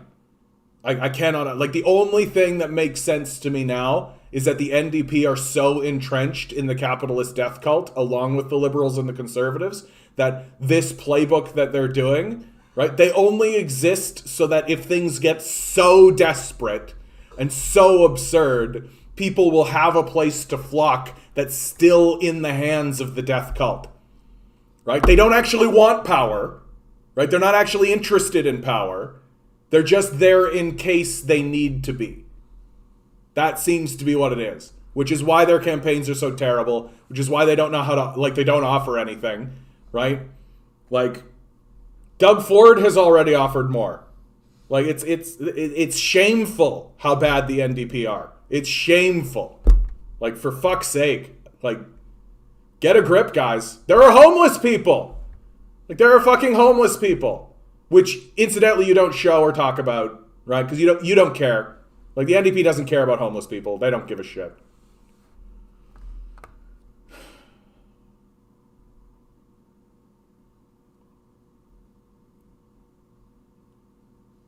Throw Harper on the 5 and call it a buffoonie. That's hilarious. You deserve better. We love Ontario. We need healthcare are the messages they're going to aim to run on. Big cuts, bad choices. So they're going to lose. You deserve better. How? What are you doing? We love Ontario. Great. So does everybody. right? Doug Ford loves Ontario. Fantastic. Who cares? What are you offering? We need healthcare. Super duper. How? In what capacity? What do you plan on doing? Like, sounds to me like they're running a losing campaign. Sounds to me like they're interested in losing. Like, I don't know why, like, at this stage in the game, I'm saying don't bother with the NDP because they're fucking losers. They're interested in losing. They're not interested in actually running or mounting a decent campaign. Because they either don't know what the fuck they're doing, or they're just culpable. They're just part of it. Right? We need healthcare. Shut the fuck up. Like, shut the fuck up. There are homeless people. There are people being thrown out onto the goddamn streets. Inflation is real. Housing is real. Like, shut the fuck up with all of this goddamn nonsense. Fucking losers. Like, they're fucking detached. No, and that's what's fucking embarrassing about the NDP is that they're not detached. How do we know they're not detached? Because they're in the House talking about this shit. And then they just lose it on the campaign trail. And they're just like, come out and like, big smile. I'm all care. The winning strategy, right? The winning strategy of making yourself look like a doofus.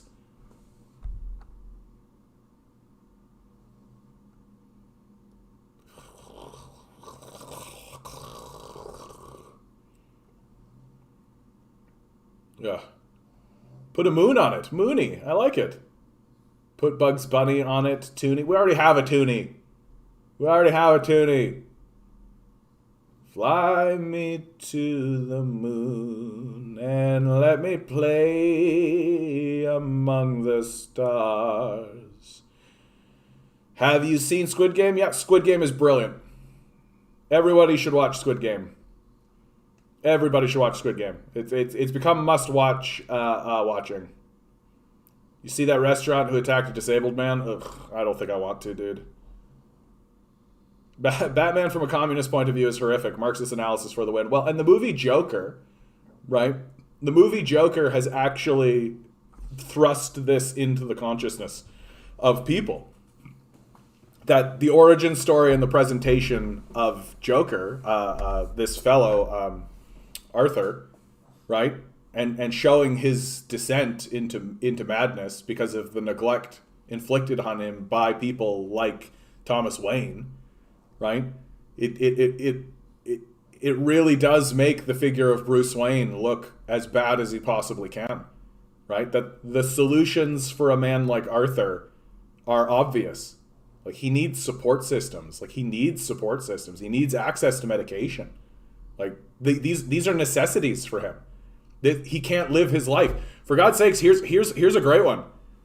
Here's something I found that just like rended my heart and made me see like this system that we've created. There he is, generates jokers. Like, have a look at this. I just got fired from Einstein Bagels because I'm not a fast enough learner. I'm 43 years old, I'm dyslexic, I'm ADHD, and I have schizoaffective disorder, and I just want to work. And I can't even make a bagel. Like,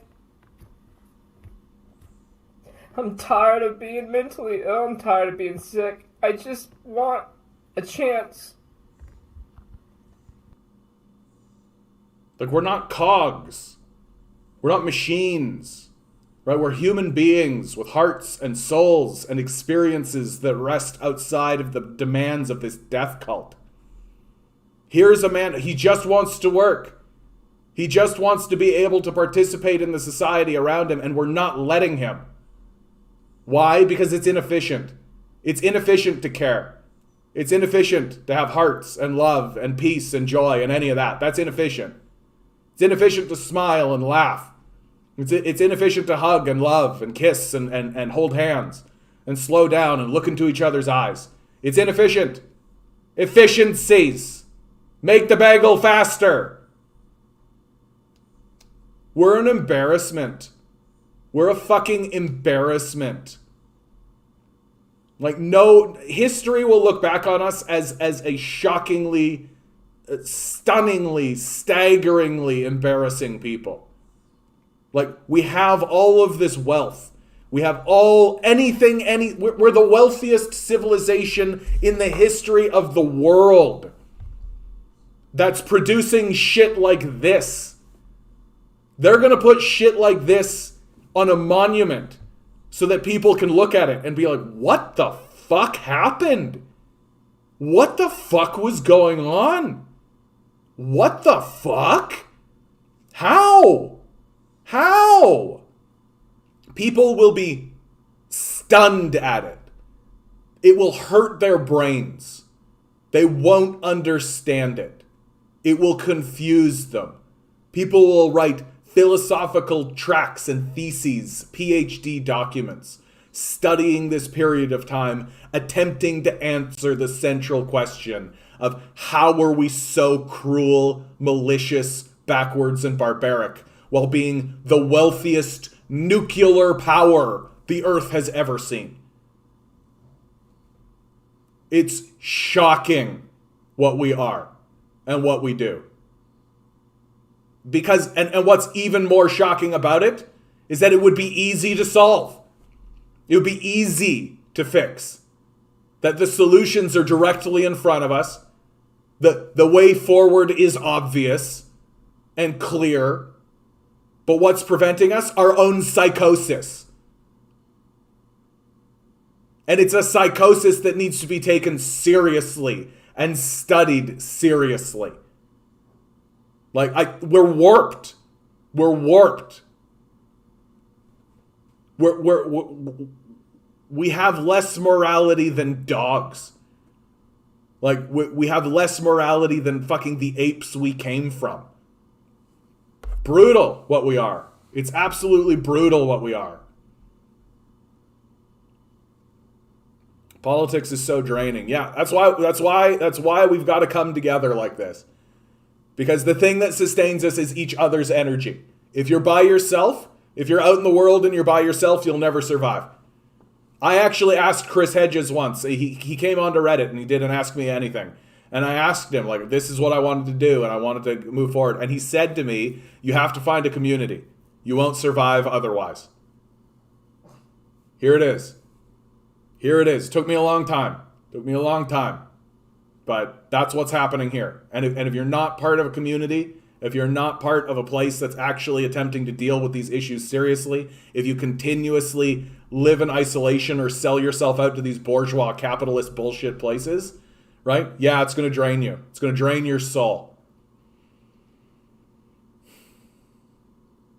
That's why you need solidarity. Because solidarity is fuel. Like, when I begin every single one of these casts, I feel like kind of depleted. I feel a little like, ooh. And I start doubting myself. And I get into a position where I think, okay, this one's not going to go well. No one's going to show up. Everything's going to be a disaster. This is what it is. And then by the end of every single episode, I'm full of love and grace. And I'm humbled by the fact that that you're all here. It's astounding to me. Astounding. And I'm so proud, and I'm proud to be part of it, and I don't fully understand it, but here we are.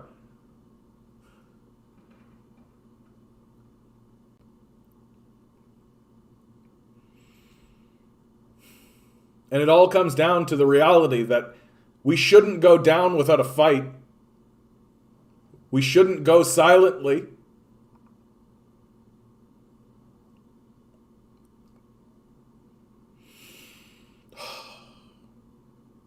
God damn.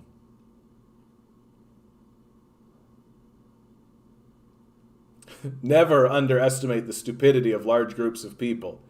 The proles constantly work against their own well-being, distracted by culture wars. Yeah, the culture war, right? Speaking of the culture war, actually, where... Oh, no, that was a Facebook one. Is it this one? Yeah. This is from Steven Crowder. Okay, Steven Crowder has like millions of followers. If Kyle Rittenhouse walks, rightfully so, and protests start, the right needs to mobilize and counter. This is about God-given right to self-defense, and we need to vocally and publicly preserve it. So what Steven Crowder is saying is that if they allow Kyle Rittenhouse to walk after murdering 2 people in the streets, thereby confirming to white supremacists across America that it is perfectly acceptable to murder people in the streets,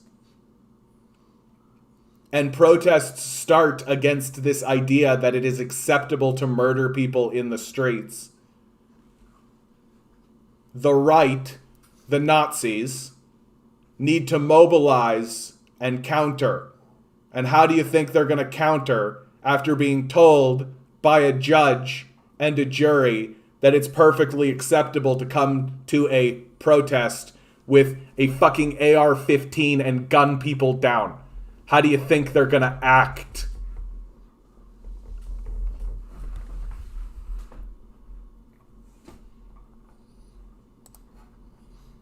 I know, buddy. I know. You okay, buddy? You okay, buddy? All right, guys, I think I'm going to pause for a minute. I think I got to feed my dog. I don't have a video. Do I have a video? Do I have a video? Do I have a video? I don't. I don't. I don't. So, chair stream. Chair stream. Chair stream. It's a chair stream for a doggy dog. Chair stream. Chair stream. You're all gonna look at a chair, 'cause chairs are fun. Chairs are good. Everybody loves a good chair. Chairs are fun. Chairs are good. Everybody loves a good chair. Chair stream. Chair stream. Chair stream for my little pug who wants some food. It's time to feed my little dog. Little dog, I gotta feed my little dog. He's got a face just like a frog. Yeah, we messed with his face. Yeah. Come here, buddy. Come here, buddy. Have some food, okay? There you go, buddy. Good boy, bud. Good boy. Ugh.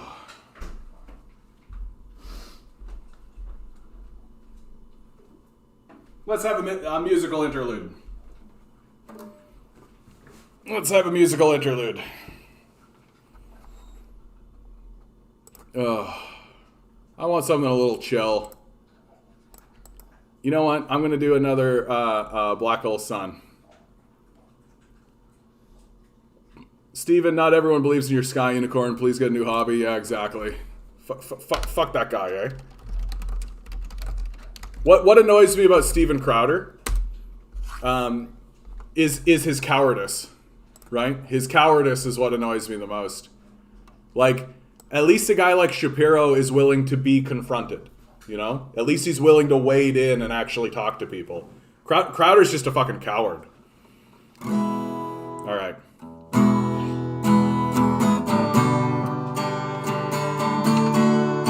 Ugh.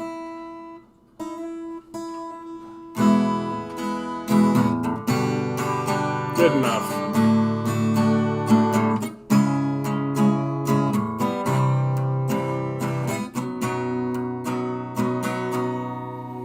In my eyes, indisposed, in disguises no one knows, hides the face, lies the snake, the sun in my disgrace.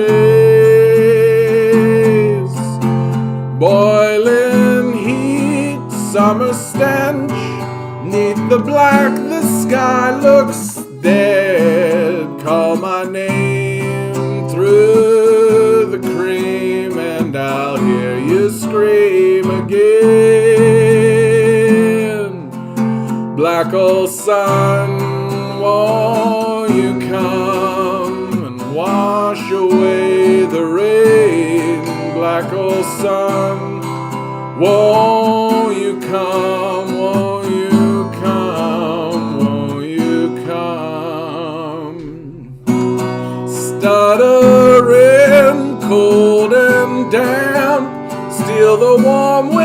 tired friend. Times are gone for honest men, sometimes far too long for snakes.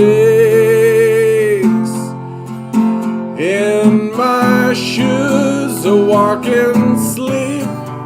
In my youth, I pray to keep heaven sent hell away. No one sings like you anymore.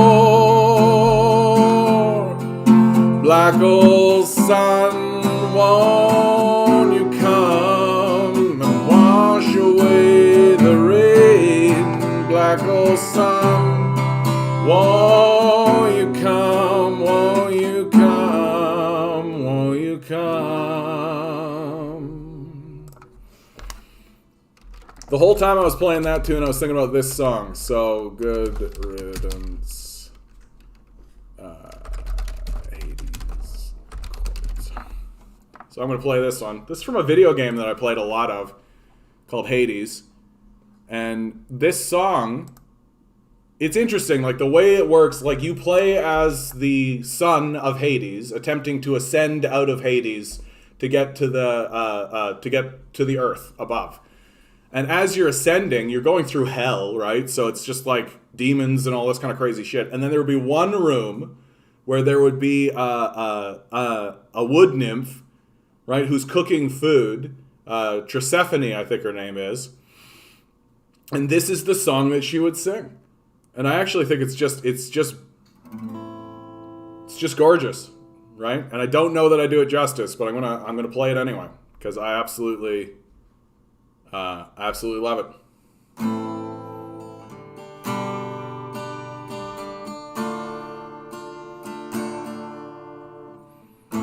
Farewell to all the earthly remains. Nah.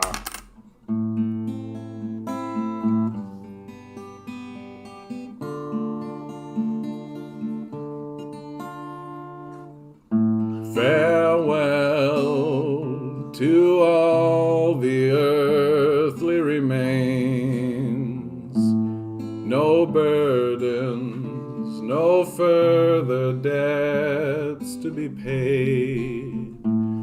At last can rest his weary bones, the weight of the world all falls away in time.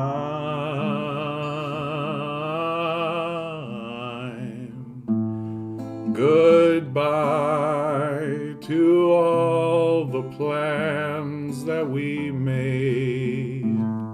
No contracts, I'm free to do as I may.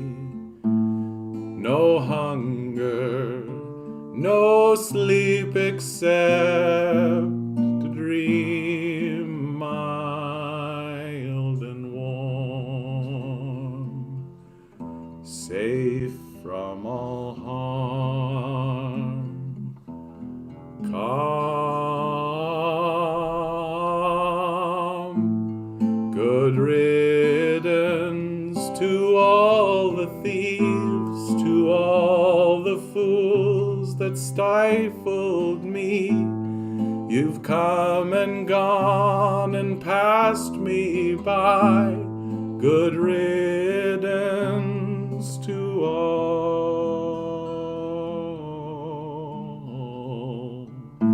Farewell to all the earthly remains.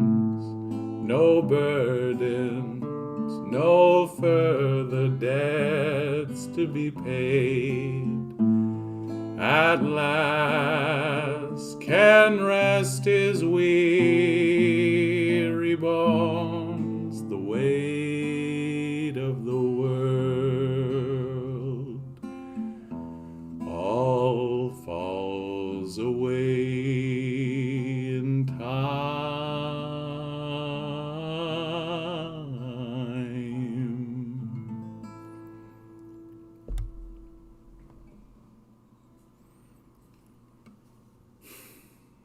that piece settles into me because it really does accept that each and every one of us is on a march towards the grave. And I was taught to be fearful of that and to deny the existence or the reality, to live in this fanciful world that there is this afterlife that we're all going to be going towards and all of this. But what I love about this song is that it flips that dynamic and makes it more an acceptance, more something of a release. Our burdens are lifted. It's not something to fear, but something to accept.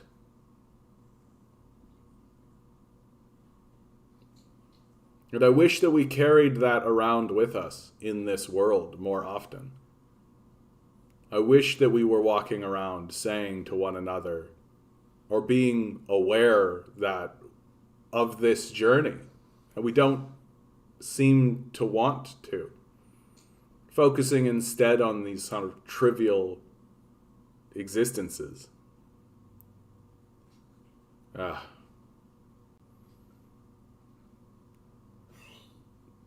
John, you sing the dark, depressing songs quite well.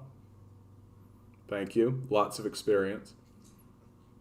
Fake plastic trees is pretty sad. You should go through your TQBs before you run out of time. John, have you heard of a game called Warframe? There's a song from it called We All Lift Together, and it talks about exploitation. You might find it interesting. I do know about Warframe. I don't know about that song, but I do know about Warframe. Here. We All Lift Together, Warframe. Song by Keith Power. Now, I won't be able to show this, but I'm going to tuck it in the corner and I'll listen to it later. Because, like... Alright. Also, look up Marxist Paul. I know Marxist Paul, yeah. I'm going to play something silly. I'm going to play something silly.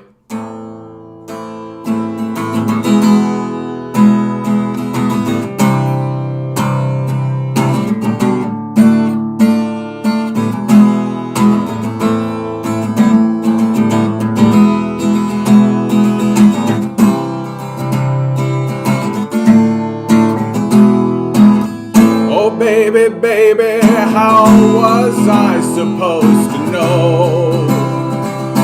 Something wasn't right here. Oh, pretty baby, I shouldn't have let you go. Now you're out of sight and show me how you want it to be. Tell me, babe, I need to know now what we got. My loneliness is killing me. I must confess I still believe. When I'm not with you I lose my mind. Give me a sign. Hit me baby one more time.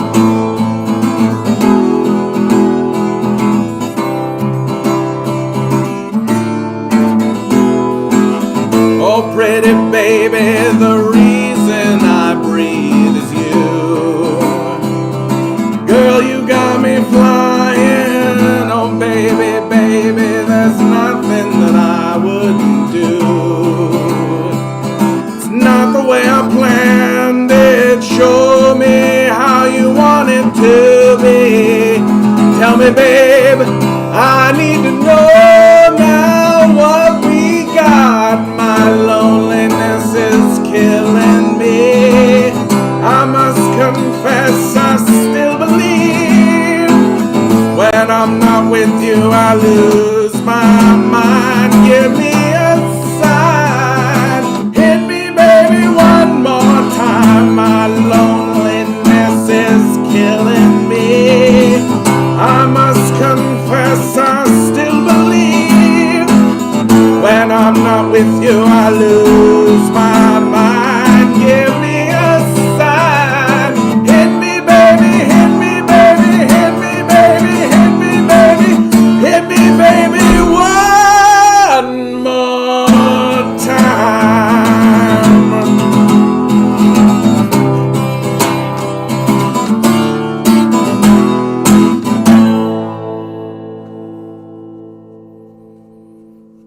Free Britney. Britney is free. Britney is free.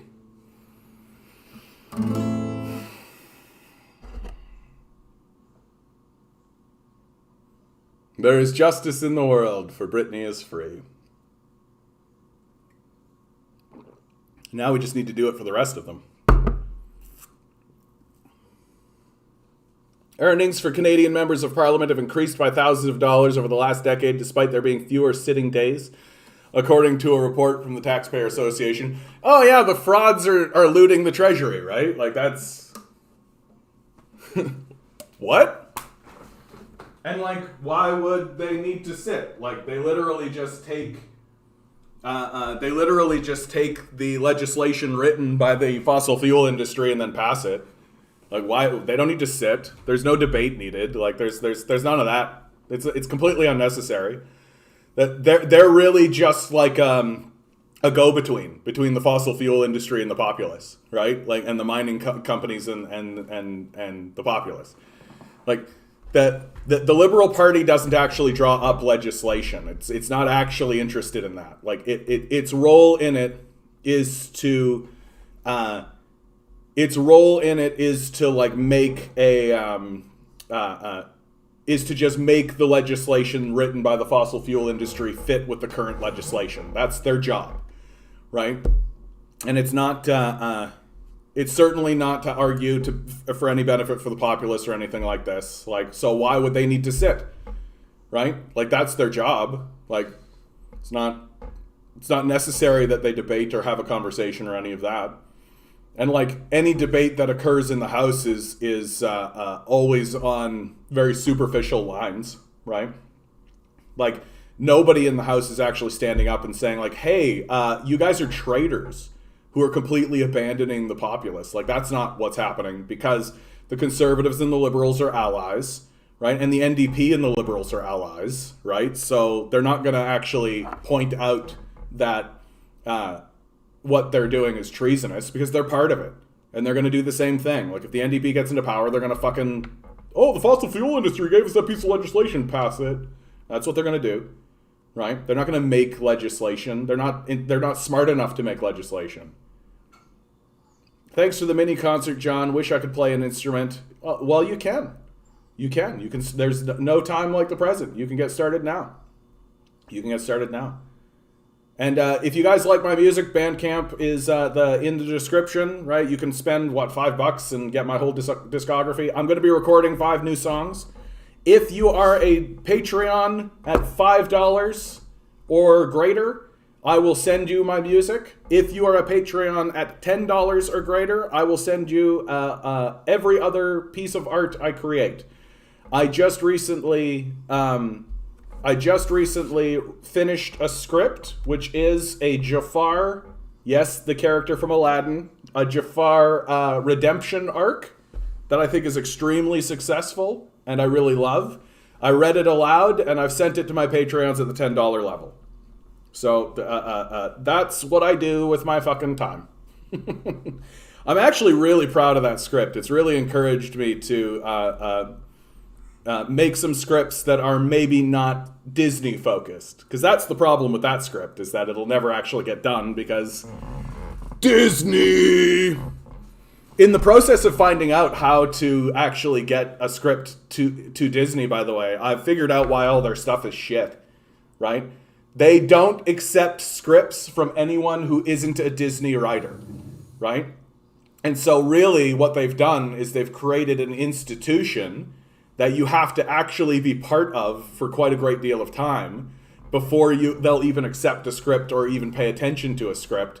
And so it just becomes incestuous, which is why all their stuff sucks, right? And it does. Like, what's the last movie that was critically acclaimed that Disney made? Like Pirates of the Caribbean 1? The problem right now is that people are going to movies that they know they're going to hate. That's the problem, right? People are taking $20 and giving it to Disney and saying, show me a bad time. And Disney's like, okay. Like, why should they make good content? Why should they make good stuff? People are paying them for trash. So, what are you whining about? What are you whining about? You're over here whining like a little baby. You just had some food. What are you whining about, little baby? What are you whining about, little baby? He just wants love and attention. That's all it is. Politicians take from the poor to give to themselves. Yeah. All MLAs, MPs should work on minimum wage, period. I mean, I have many... Yeah. Like, grumble. So, here's some footage from today's huge Communist Party of Greece demonstration and a march in Athens. Here's some good news. Here's some good stuff to see.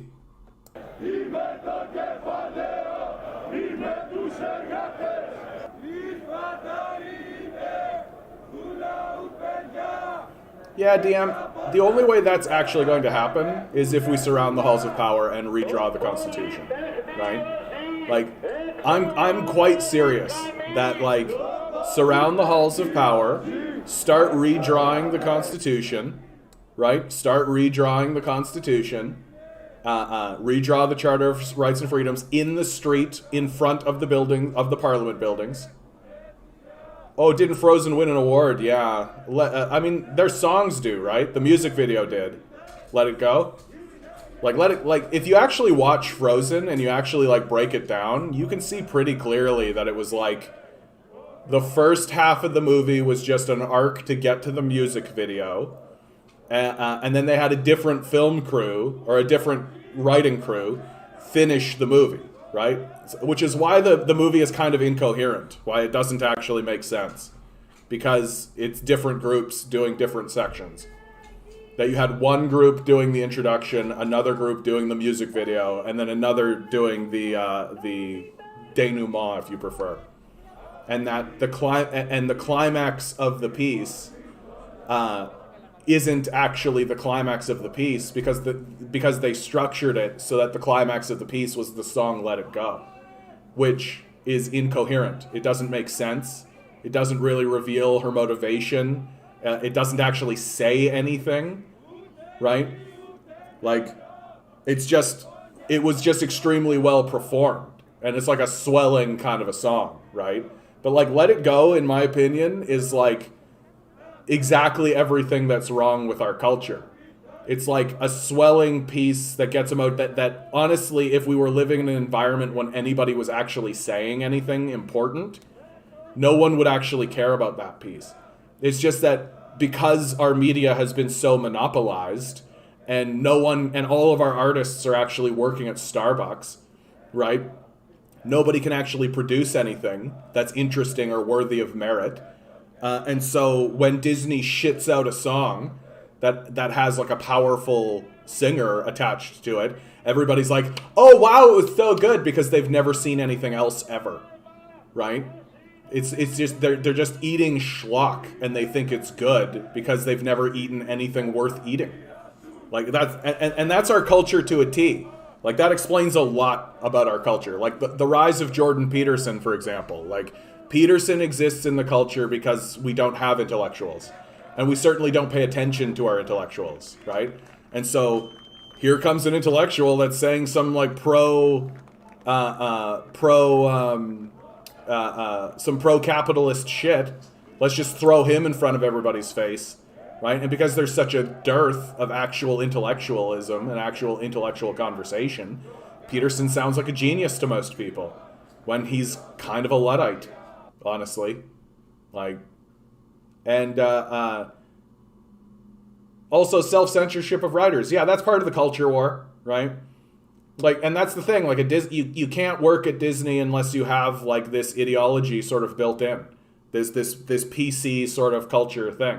And what's so annoying about Disney's ideology is that they don't even really care about it. They don't even really believe it, right? Like, they don't really believe in like feminism. They don't really believe in any of that kind of stuff. Like, that's and they're alienating audiences because what they're doing is, instead of actually presenting like strong female characters, right, within the context of a script that's written to have strong female characters, they're just giving you a woman that has unreasonable powers who is only superior to the men in the script because the men in the script are doofuses and idiots, right? Like, and this alienation that's going on from and coming out of Disney, it's like feminazism, right? It's literally like we can't have both a competent man and a competent woman. That's not possible. You have to have like an overwhelmingly, absurdly powerful woman whose power comes at the expense of men, and this is alienating and also leads to incredibly stupid stories that don't make sense, right? Women acting in ways that you would never be attracted to, that are ugly and grotesque, and yet we're supposed to be like, oh, yeah, she's the hero, like, and men acting in ways that are despicable and loathsome, because we're supposed to be like, haha, and we're supposed to laugh at their expense. And almost every time now I'm watching Disney property stuff and I'm just like, these characters suck. I hate them, right? The way that they're treating each other, like, it's gross. I don't find it endearing or cute or likable or interesting. It's obviously being driven by some kind of internal agenda, which has leaked into all of Disney's shit. And it doesn't, and it's simply not how people act, right? It's simply not how people act. Like, I'm sure it's how some people act, right?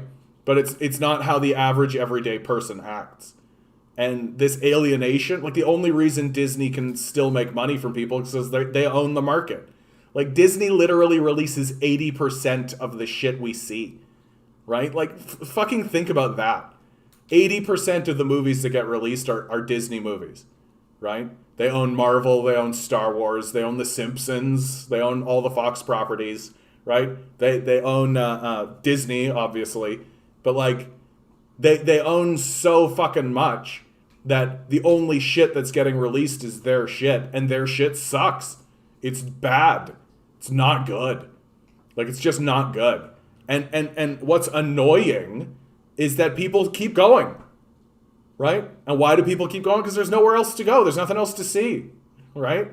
And so now we're getting caught in this fucking annoying loop where people are paying money to go see a movie that they know they're going to hate, right? Like, they're paying money to go see a movie that they know they're going to hate. They just want to know why they're going to hate it, right?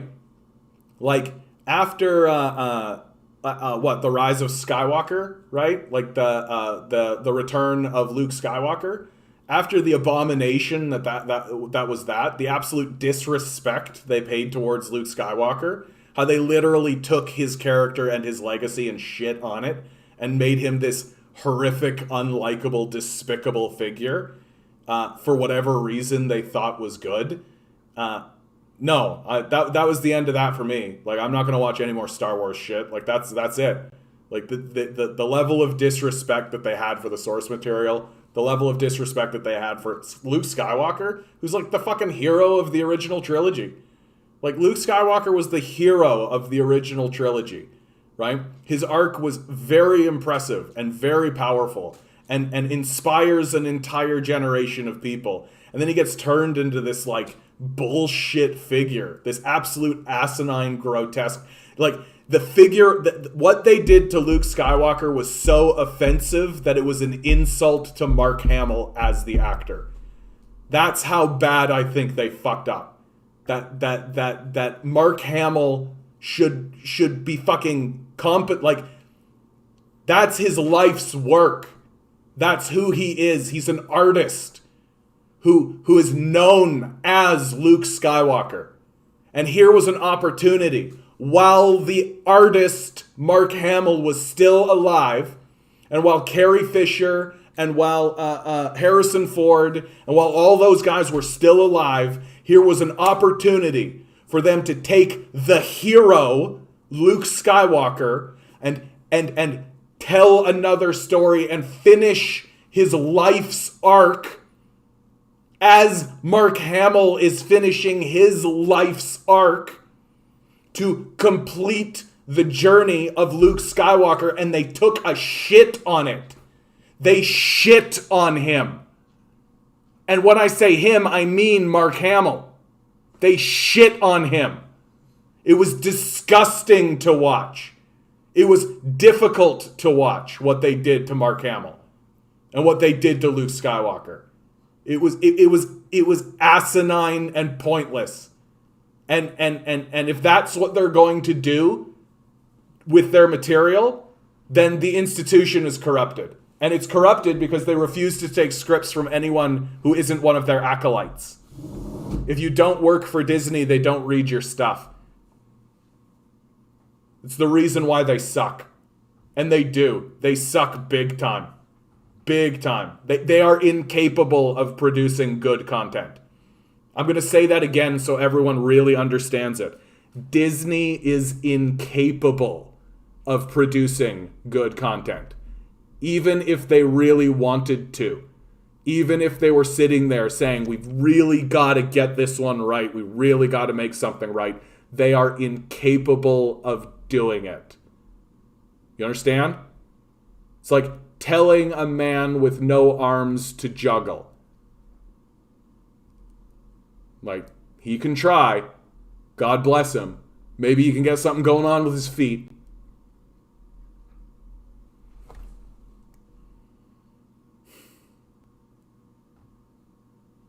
Our culture is just so fucking bullshit. Like, I hate it. Every single time I watch anything that this culture produces, I'm just like, oh my fucking God. That's why the only stuff that's any good are the ones that are actually commenting on it critically. Pieces like Joker, pieces like Squid Game, right? Parasite. The stuff that's coming out that's actually looking at the culture critically and has something to say critically about the culture.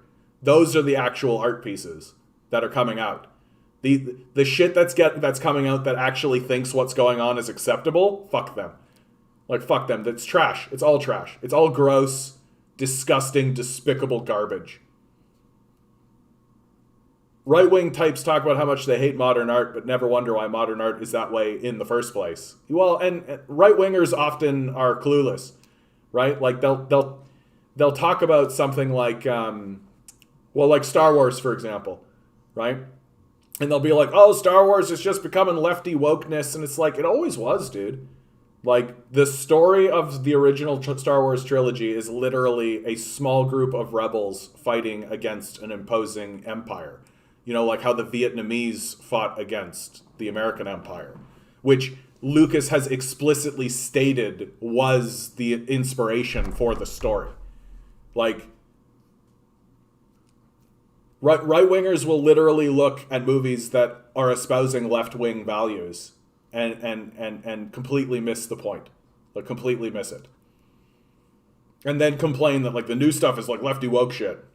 No, and my complaint, especially about Luke Skywalker, isn't like a left-right thing. It's just disrespectful what they did. It's just disrespectful. Like, when you actually analyze Luke Skywalker's story in The Rise of Skywalker, like, it's gross what they did to him. Like, it's gross. I couldn't think of a better way to sabotage a person's legacy, right? And if that's what Disney's going to do to its own IPs, to its own properties, to its own characters, to its own legacies, to its own stuff, I don't see why we should participate. It looks like, you know how pissed off everybody was with Game of Thrones Season 8, right? Like, Season 8 of Game of Thrones was so duplicitously bad, so horrifically horrible, that it actually makes it makes me angry to want to go back and rewatch the original stuff. Because that original stuff was so good. To know that it ended with this betrayal of the audience is frustrating. And not only betrayal of the audience, but betrayal of the actors, betrayal of everybody who spent a decade working on that project. Like, the abject betrayal of all of those people, which incidentally Disney plays a hand in as well. And the and so I refuse to watch Game of Thrones again. I refuse to acknowledge it as an art piece. It's not an art piece. It just ends up being more drivel, right? And that's all they can produce anymore. And even if they start to produce something that's good, I'm not going to engage in it because I assume they're going to betray me, right? As they've betrayed me before. Like, I'm not going to invest my time in a season's worth of anything for these guys because I assume that there's going to come a point where they're going to betray me, as they betrayed Mark Hamill, as they betrayed the entire crew of Game of Thrones, as they betray everything that they touch, right? They're capitalists. They're psychopaths. They're not capable of writing a story with empathy or compassion, right? They're incapable. And they're going to continue being incapable until they actually accept scripts from people who make something from a place of love and compassion and empathy and exploring spirituality and interest. But they're not going to do that because they want to maintain their power. The movies that would inspire today are union organizer stories, yeah, but doubtful that pro-labor stories could get corporate backing, yeah. Well, remember The Simpsons? The Simpsons had a pro-labor. Like, Homer Simpson was the leader of a strike, right? Unionized his workplace, fought against Mr. Burns and won for a dental plan, right? We remember? Like, it was a very, very powerful story that got told during the rise of neoliberalism. And now Disney owns it. So you can guess how likely it is that we'll see that story ever again. I watched Shang-Chi and was grossed out. I felt more like they threw a bone at Asian representation, and the jokes were cringy as fuck. Yeah. I've also come to learn that, or expect rather, that these big blockbuster movies, like, they're not actually, like, the martial arts in them are bad. Like, they're bad. Like the action sequences are all this, like, a ridiculous CGI, over the top, like, outside the realm of believability, totally breaking any suspension of disbelief. Just like nonsense piled on nonsense. It's like they're throwing a bag of keys at you and expecting that to be entertainment, right? It's not impressive. It's not even interesting. It's because you know that it's just like a dude being like, yeah, and then the bus will crash and break in half and he'll jump off the bus and then do a backflip off the bus and then land in the seat and then say a quippy one-liner and then punch the guy. Yeah! And that's what it's like. It's like a child. It's like a child sat down and wrote a fight scene, right? There's no thought. There's no introspection. It's not grounded in anything that's real, right? It's not interesting. Go back and watch some of Jackie Chan's stuff, right? And not even like his early shit. Like, not even when he was a young man. Like, literally go watch his stuff when he was like a 90s guy, right? Like, and understand how bad today's martial arts actually is. Like, it's bad. And like, I started to think this way when I watched the live action version of Aladdin. And the song, the first song he sings, right? Riff, raff, street rat, I won't buy that, right? Like, and he's running around the streets away from the guards. And I, like, literally was watching them do, like, shitty, like, jumps off of stuff. Like, posting for a backflip and then backflipping, and we're all supposed to clap because he managed to land this backflip. Like, it was really, really obvious that there was, like, a lot of just, like, good enough coming into that film. And the whole time I was watching it, I was like, man, Jackie Chan would have just eaten this shit up. Like, he would have eaten this shit up. We would have been just like, yeah, like, that's kick-ass. But, like, Disney doesn't care if it's kick-ass anymore. Why? Because people will buy it anyway. Why try? Right? Why try? And, like,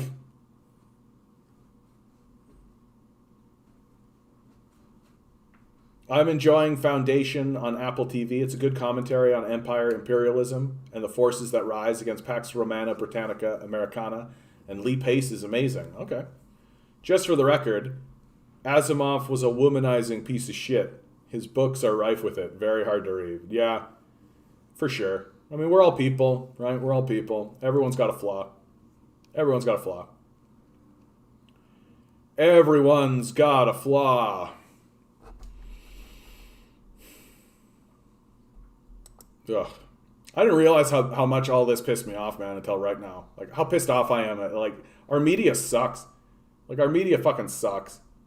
Like, just like, not even interested in producing stuff that's good. Like, not even interested. Just wanking. Canada admits aerosols are major source of COVID-19 transmission after nearly 2 years of denying it. Almost 2 years into a pandemic that has claimed the lives of close to 30,000 Canadians, Canada's Liberal government has admitted what scientific experts have long insisted. Aerosols play a major role in the transition of COVID-19. Indeed, research has conclusively demonstrated that aerosols are the virus's principal mean of transition. Yet, up until late last week, the Public Health Agency of Canada, which is overseen by the federal Liberal government, stubbornly insisted that respiratory droplets are far and away the most important means by which COVID-19 is transmitted. This is because highlighting the key role aerosols play in spreading the virus points to the dangers people face when they congregate in workplaces, schools, buses, and subway cars, and thus cuts across the ruling elite's drive to corral working people to return to work amid the pandemic. Chief Public Health Officer Theresa Tam tweeted the new public health advice concerning aerosols late Friday afternoon. Since the outset of the pandemic, we've learned a lot about the SARS-2 virus that causes COVID-19, the tweet read. Importantly, we've learned how the virus can linger in fine aerosols and remain suspended in the air we breathe. Much like expelled smoke lingers in poorly ventilated spaces, the SARS-2 virus can remain suspended in the air, with those in close proximity to the infected person inhaling more aerosols, especially indoor and poorly ventilated spaces. The PHAC has not followed up Tam's tweets, which appear to have been timed to minimize their impact, with a public information offensive to alert the population as to the dangers of aerosol transmission. Nor is it advocating any policy changes to prevent a surge of infections, as people increasingly congregate indoors during cold winter months. The PHAC's belated admission constitutes a devastating indictment of the political establishment's prioritization of corporate profits over human life, which has gone hand in hand with a systemic repudiation of a science-based response to the virus. Until Tam's tweet, the federal government had treated aerosol transmission of COVID-19 as little more than an afterthought. Not until November 2020, long after the scientific investigations had demonstrated the centrality of airborne spread, did the PHAC even admit that aerosol transmission was possible. Moreover, as the CBC noted at the time, this change to the PHAC's COVID-19 guidance was done quietly and was not accompanied by any campaign to warn the public of the danger of aerosol transmission, let alone in changes in government policy. The federal government's insistence that droplets were the main mode of transmission, a claim followed by the provincial governments across the country, was driven by political motives. The ruling elite's profits before life pandemic policy, based on forcing workers back into unsafe workplaces so they could churn out profits for corporate Canada, required that airborne transmission be denied, or at least downplayed. This enabled governments to avoid imposing any responsibilities on employers for taking adequate precautions to stop the airborne spread of COVID-19, while at the same time removing any obligations from governments to fund basic upgrades to improve ventilation and air quality in schools, colleges, and other public buildings. Speaking at the October 24th webinar, How to End the Pandemic, organized by the World Socialist website, Professor Jose Luis Jimenez, a chemistry professor at the University of Colorado, Boulder, addressed this issue directly, noting that governments and public health authorities around the world have concentrated above all on transmission via droplets that are inhaled at close proximity or transferred via contact with surfaces. He remarked, "Droplets and surfaces are more convenient for governments, organizations, and companies. If you get infected, you didn't wash your hands, you didn't keep your distance, you didn't wear your mask well, so the responsibility is mostly yours. But if it was airborne, your employer or your government didn't provide you with that good ventilation, and they have a horror of that. One of the most notorious examples of this outlook in practice came in the fall of 2020, when provincial governments across the country reopened schools with virtually no protections against viral transmissions. Campaigners who pushed for the use of HEPA filters and other ventilation devices in overcrowded and poorly ventilated classrooms were contemptuously dismissed by the authorities, while the education trade unions connived with the provincial governments to suppress opposition among teachers and education workers to the reckless return to in-person learning. The back-to-school drive, as a study carried out in Montreal later demonstrated, played a crucial role in fueling Canada's second pandemic wave, which claimed over 10,000 lives last fall and winter. Similar devastating scenarios played out at numerous workplaces.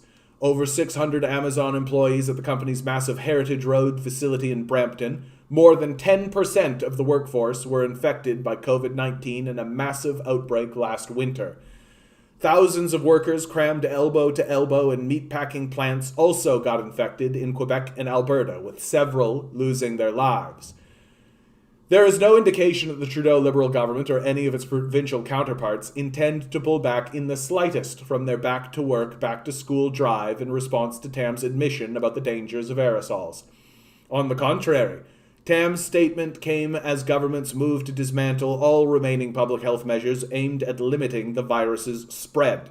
Despite resurgent infections, the Ontario Progressive Conservative government, led by Doug Ford, is pressing ahead with a timeline that will see the abolition of all public health measures, including mask wearing, by March. In Quebec, the hard-right coalition Avenir Quebec government lifted a mask mandate for high school students on Monday and eliminated restrictions on karaoke bars and dance venues. COVID Stop, a group of healthcare experts, attacked the government for refusing to acknowledge aerosol transmission, which it says accounts for between 85 and 100% of all COVID-19 transmission. Nima Mashov, an epidemiologist and member of COVID Stop, said in response to the lifting of the mask mandate in high schools, "It's like replaying last year's movie. We were expecting that the government would have learned from it. The timing is not right." In fact, the situation being provoked by the ruling elite this winter is arguably even worse than a year ago. Under conditions in which the significantly more infectious Delta variant is dominant, and the immunity provided by vaccines is beginning to wane, even the inadequate protective measures deployed earlier in the pandemic are being tossed aside. The healthcare system, which has operated at the breaking point for close to 2 years, is even less equipped to deal with an influx of patients than it was 12 months ago, with thousands of overworked, mentally exhausted healthcare workers having left the profession. Nonetheless, the ruling elite is determined to resist taking even the most basic public health measures to reduce COVID-19's further spread. Tam's admission that the virus is transmitted by aerosols was itself somewhat contradictory, with the chief public health officer unable to even bring herself to recommend high-quality N95 masks or equivalents for workplaces and other indoor settings. Instead, she merely suggested that a well-fitted and well-constructed mask should be worn. Nicholas Smith, an Ontario-based engineer and scientist who has been a strong advocate for better access to personal protective equipment throughout the pandemic, told the WSWS in an interview that the protections for workers must be strengthened following the government's admission that COVID-19 is transmitted primarily through the air. "There have been a lot of outbreaks at Canada Post facilities, for example," he said. "Federal workers should get N95 masks at a minimum." Smith added that the revised PHAC guidance makes a big difference to how the threat of infections in schools should be viewed. "Classrooms now become a danger zone," he continued. "As we enter the winter, it will be harder to open windows. They're going to have to use other methods of protection and technology, like N95 masks and elastomeric respirators," he said. "But in Ontario, you have teachers getting suspended for wearing N95 masks." Workers who have based themselves on the science ignored by the ruling elite and fought for improved PPE over recent weeks have been met with intimidation and reprisals from their employers and trade unions. In Ontario, a campaign initiated by the biostatistician and educator Ryan Imgrund and supported by hundreds of teachers, calling for only N95 masks to be worn in schools, was viciously denounced by the teachers' trade unions. Teachers who wore N95s to school were suspended by their school boards, including some with immunocompromised children at home. These events underscore that if science-based policies to combat the pandemic are to be implemented, they must be enforced through a mass movement led by the working class. This movement must be guided by the understanding that the only way to prevent an airborne virus like COVID-19 from inflicting further mass infection and death on workers across Canada and internationally is to fight for its elimination. This requires the immediate closure of all non-essential production and in-person learning in schools, with full compensation paid to all workers from the vast wealth being hoarded by the pandemic profiteers. It also requires the development of a comprehensive program of testing, isolation of infected people, contact tracing, and vaccinations to bring community transition down to zero. A powerful document from the World Socialist website.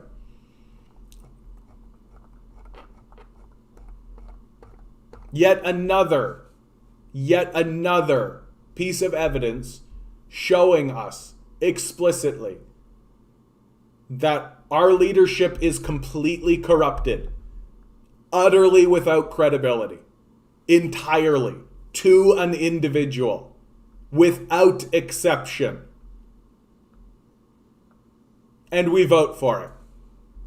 And we vote for it. Tens of thousands of union workers took to the streets in downtown Seoul in protest of poor working conditions. The protest marks the anniversary of the death of 22-year-old Chun Tae-il, a worker who burned himself to death to protest unbearable working conditions in 1970.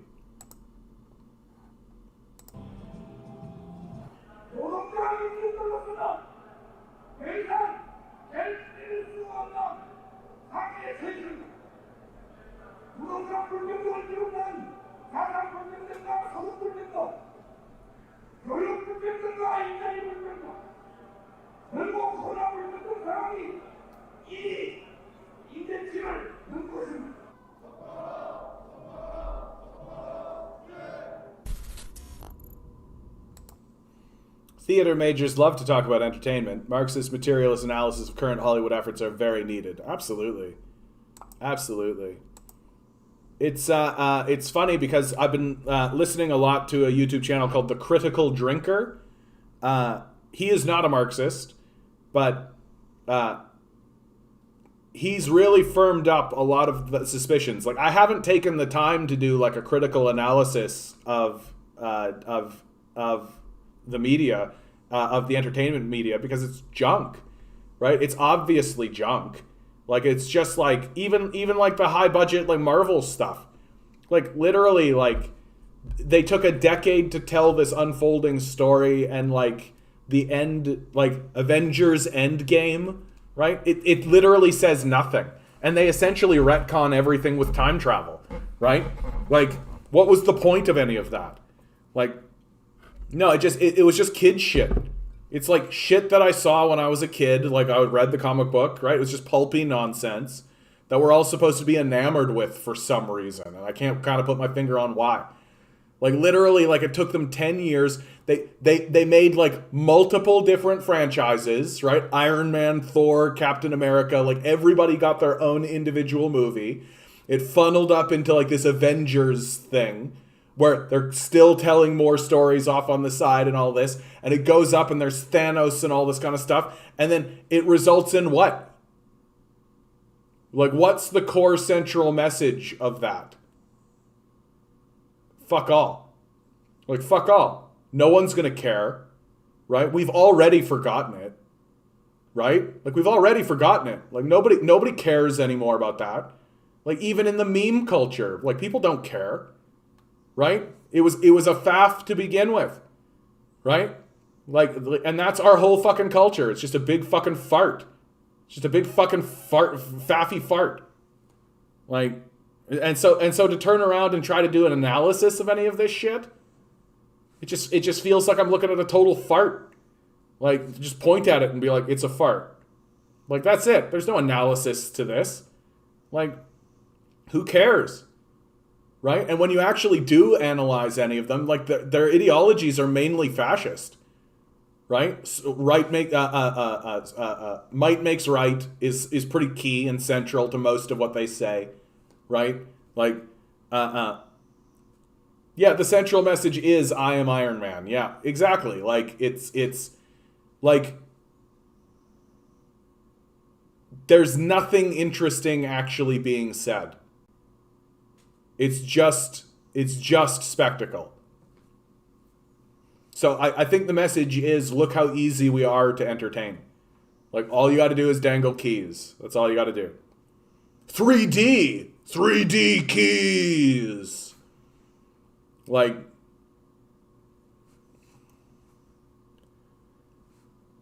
this comes from PragerU, and I thought that it was like, I mean, they're not wrong. Like, this is what's interesting. Young people are enamored with anti-racist rhetoric because they think they are fighting racist systems in America. The truth is they are fighting America itself and the very values the country was founded on. So PragerU admitting that the values the country was founded on were racist, that America itself is racist, and that the people who are fighting against America are fighting racism because America itself is racist. I agree. Death to America.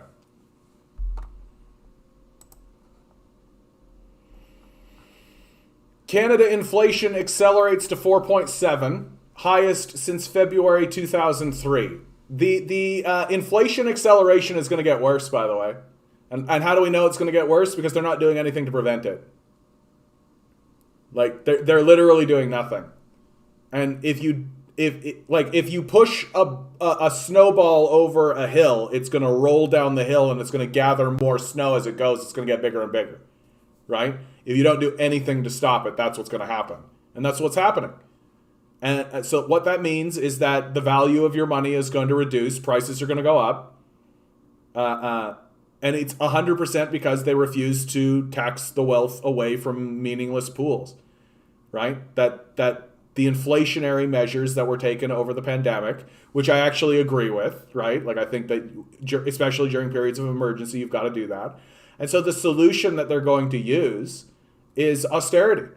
They're going to commit austerity against the public, which will further collapse the economy, right? Because if you commit austerity against the public, well, you're shrinking the public sector economy, right? And their justification will be to get inflation under control, which will actually work to a degree. Because if you stop spending, if you reduce spending in any section of the economy, it will be deflationary. But, you know, you'll dismantle the public healthcare system doing it. That'll be their justification. Like, so much stuff our governors do, our leaders do, because we don't know how the system works, right? Like, you just need to talk to any conservative about the deficit for 10 minutes to realize that these people are illiterate. They don't know anything, right? They've been moving forward with, like, the stupidest, most reductive ways of thinking about government. Like, oof. And so this inflation is going to get worse, right? What, again, it has to be stated, right? If you didn't get a raise, if you didn't get a raise of 4.7%, right? If you didn't get a raise of 4.7%, you lost money. I actually got a great meme for this if I didn't close it. Here we go. When you get a 1% raise, but inflation is 6.2, right? Like, if you don't get a raise to compensate for the 4.7 inflation, that means you've lost money. That your money is worth less. Not worthless, but worth less. There are people who would go on strike. Loblaws it has faced striking workers, and the striking workers were fighting for a 1.5 raise increase. Like, we're very incoherent in our demands, and we're very like it's and it's getting obvious. Like, it's just getting obvious. I don't know what it's going to take. Like what's the breaking point, do you think? Doug Ford is about to let for-profit long-term care companies raise prices on private rooms. This guy's a psychopath, right? Like, can we say it straight out? Like, it's extremely obvious. It's extremely obvious. He's going to throw elderly people into the streets. They're going to raise rent prices. Like, Doug Ford's government is planning to let long-term care operators hike fees for private rooms in January, while hundreds of residents remain in shared 4-bed ward-style rooms. Many of Ontario's long-term care homes, which the province acknowledges are built to out-of-date standards, have spent decades packing elderly residents into shared ward-style rooms with up to 4 other residents. So much for dying with dignity in this country. When the COVID-19 pandemic hit, the province blocked all new admissions into 4-bedrooms and specified no more than 2 new residents could be admitted. According to a spokesperson for Ontario's Ministry of Long-Term Care, roughly 350 third and fourth beds were occupied across the province as recently as September 2021. Elsewhere, the ministry acknowledged these standards significantly contributed to the severity and spread of COVID-19 in homes. Yet throughout all previous waves of the pandemic, Ontario's private, for-profit long-term care operators were free to charge premium fees to move residents to private or semi-private rooms. For private rooms, these preferred accommodations came with a premium fee of up to $2,700 per month. That rate has been frozen since spring 2020, but a ministry spokesperson confirmed to Press Progress that the Ford government is committed to end the freeze and allow rates to go up on January 1st, 2022. Ontario is fixing long-term care so that every resident experiences the best quality of life, supported by safe, high-quality care, to help long-term care home residents and their families focus on care, not money. The ministry has frozen long-term care resident co-payment rates until January 1st, 2022. The provincial government's website currently states, due to the COVID-19 outbreak, the annual long-term care home resident co-payment rate increase will be suspended until January 1st, 2022. The current accommodation rates still apply. The current accommodation costs.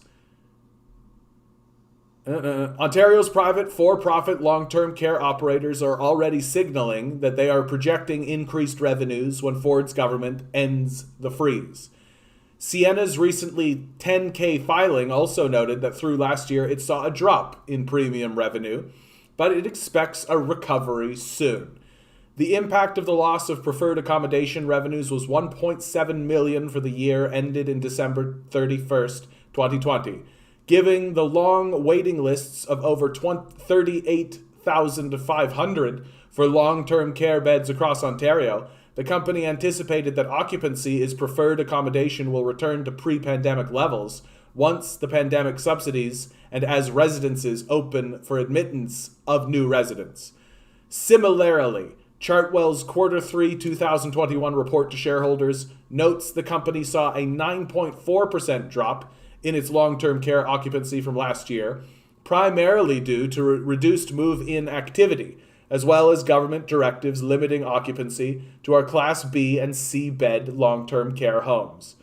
The same report observed, the current occupancy protection policy remains in place until January 31st, 2022.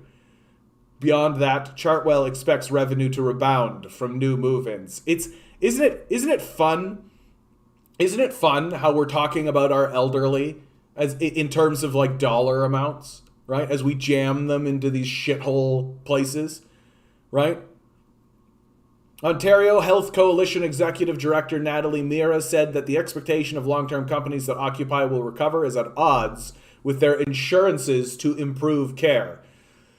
The vast majority of the oldest long-term care homes are owned by for-profits that did not redevelop despite multiple times over the years in which the government of different stripes offered ever-increasing subsidies to do so, Mira said.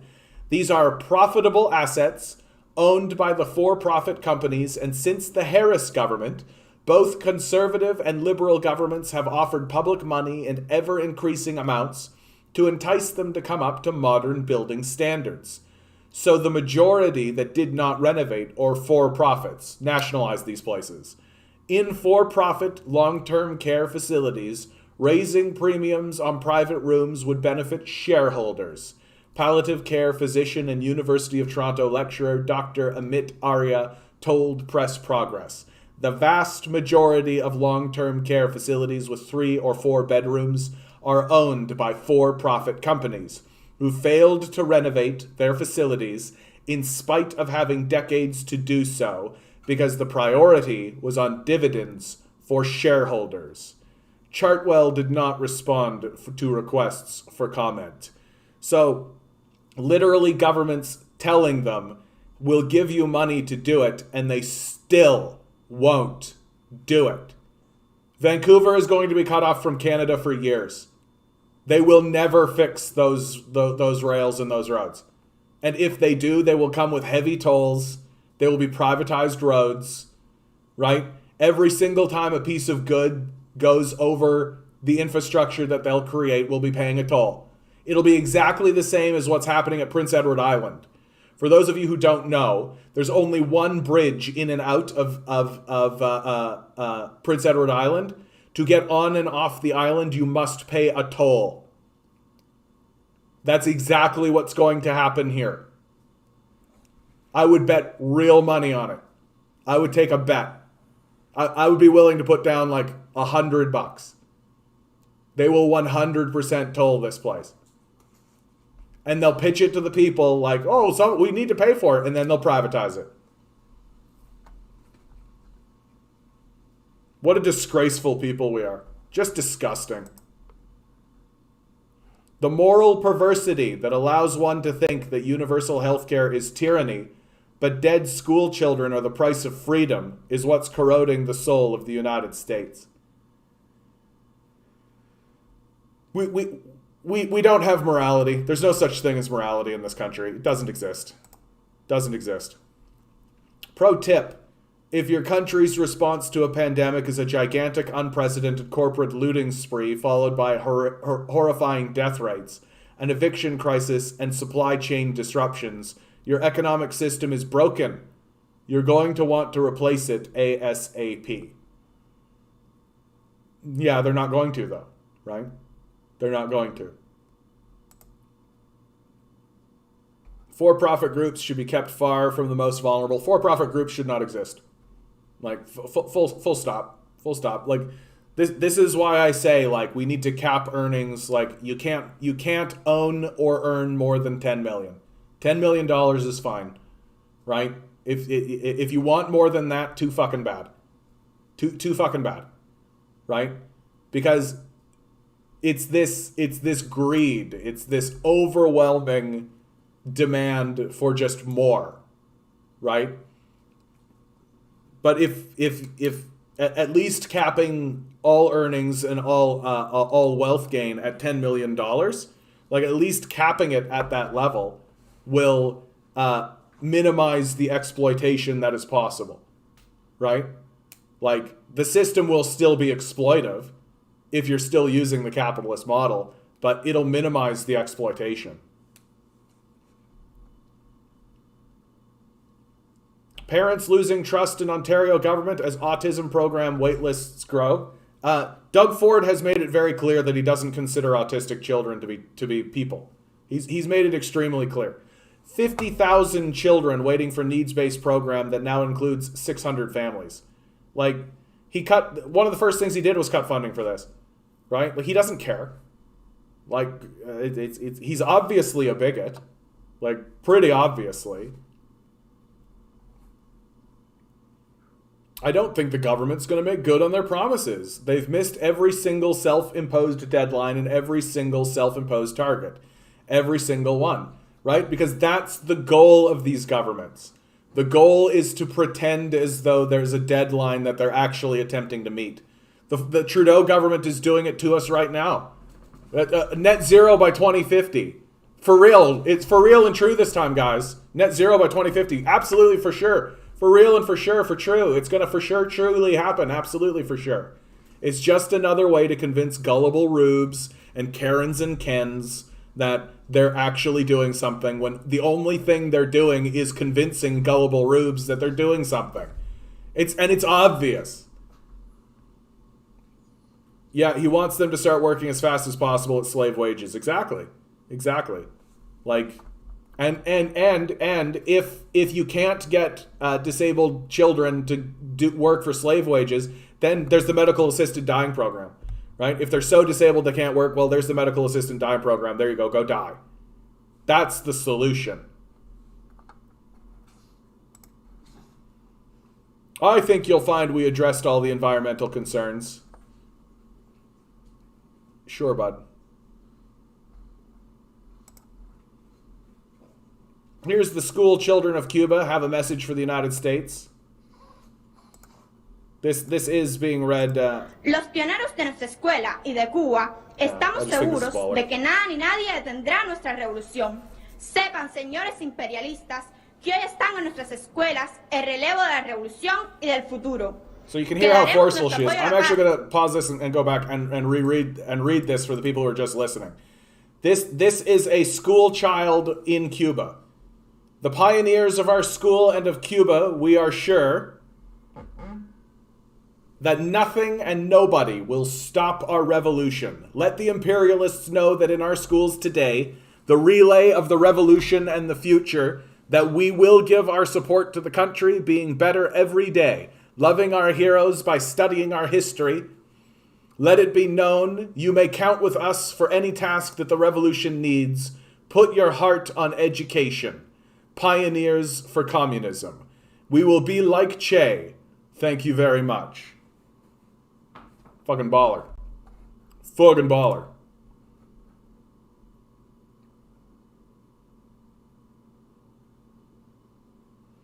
Let this sink in.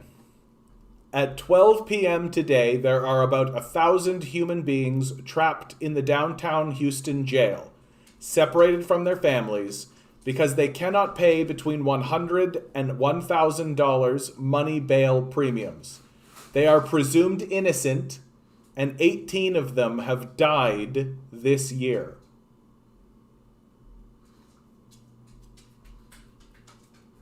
America does not have a justice system. It just doesn't. A cancer patient I'm seeing is declining intervention and going on hospice because he doesn't want to bankrupt his family. This country is deeply evil, and anyone who defends the status quo is my enemy. We need to give the land back to the indigenous people. Turtle Island needs to be restored. It's the only way. Well, I mean, we need to start by stopping the invasion, right? We need to stop invading these people. We need to let them deal with their own crises in their own situation. This meme started to circulate, right? And people had a good laugh about it. 40% of American kids think hot dogs and bacons are plants. But then I dug in, and it's even right here, right? A new study has found that a significant percentage of 4 to 7-year-olds, fuck you, man. At 7 years old, you're still trying to figure out how to tie your shoes, right? Is this important information? Is this fucking important information for kids to know where hot dogs and bacon come from, right?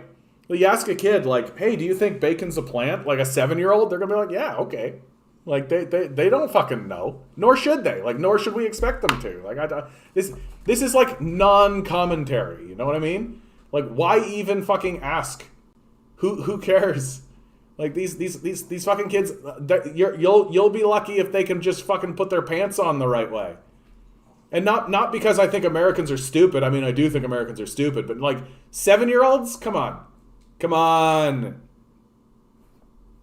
Like, what is this, fucking medieval England where you're like, oh, you're 8 years old now, you're a man grown? Like, no. Nah.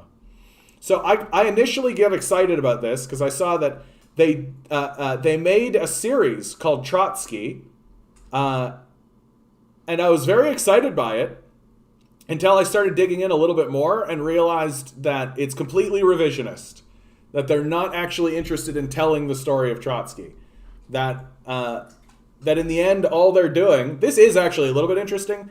This is a Russian series made by Russians.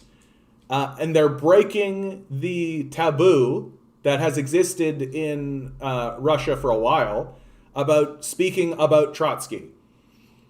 But what's annoying is that instead of making a show that's actually about Trotsky, they just use his name to like tell some bullshit story that isn't actually what happened, and they're upfront about it. They literally say that that's what they did.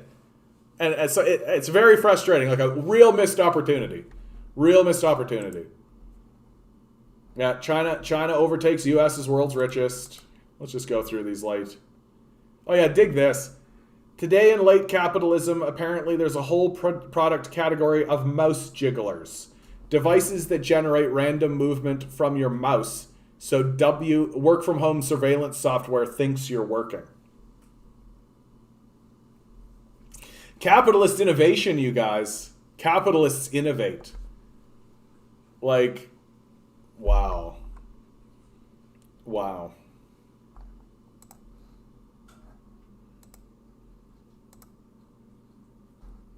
Another picture, the devastation in BC.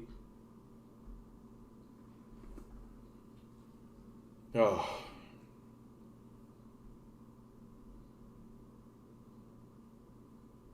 I hope you guys are all doing really well out there. I really do. We are going through unbelievable times. Unbelievable times. Where the dawning realization is coming over the people that everything, literally everything we were told about our society is false. There is not one redeeming aspect of this culture. Nothing can be salvaged. We can't reform it. We can't believe it when it tells us things. Everything that we know and understand about ourselves, that we were taught or told, is objectively false.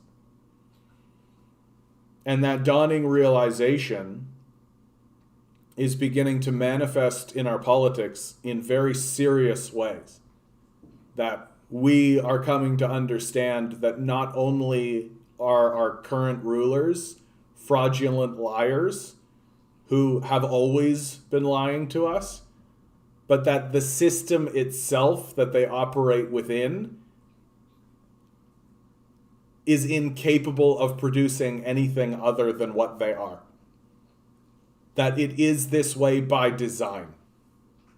And it cannot be any other way. We have to gather and we have to organize and we have to surround the halls of power. We don't have another option. I am absolutely positive that people in British Columbia are going to actually begin organizing on climate change, on a climate change basis. My hope is that someone like Dimitri Lascaris will take control of the Green Party, and the Green Party's influence will spread throughout British Columbia like the wildfires that climate change are going to bring their way.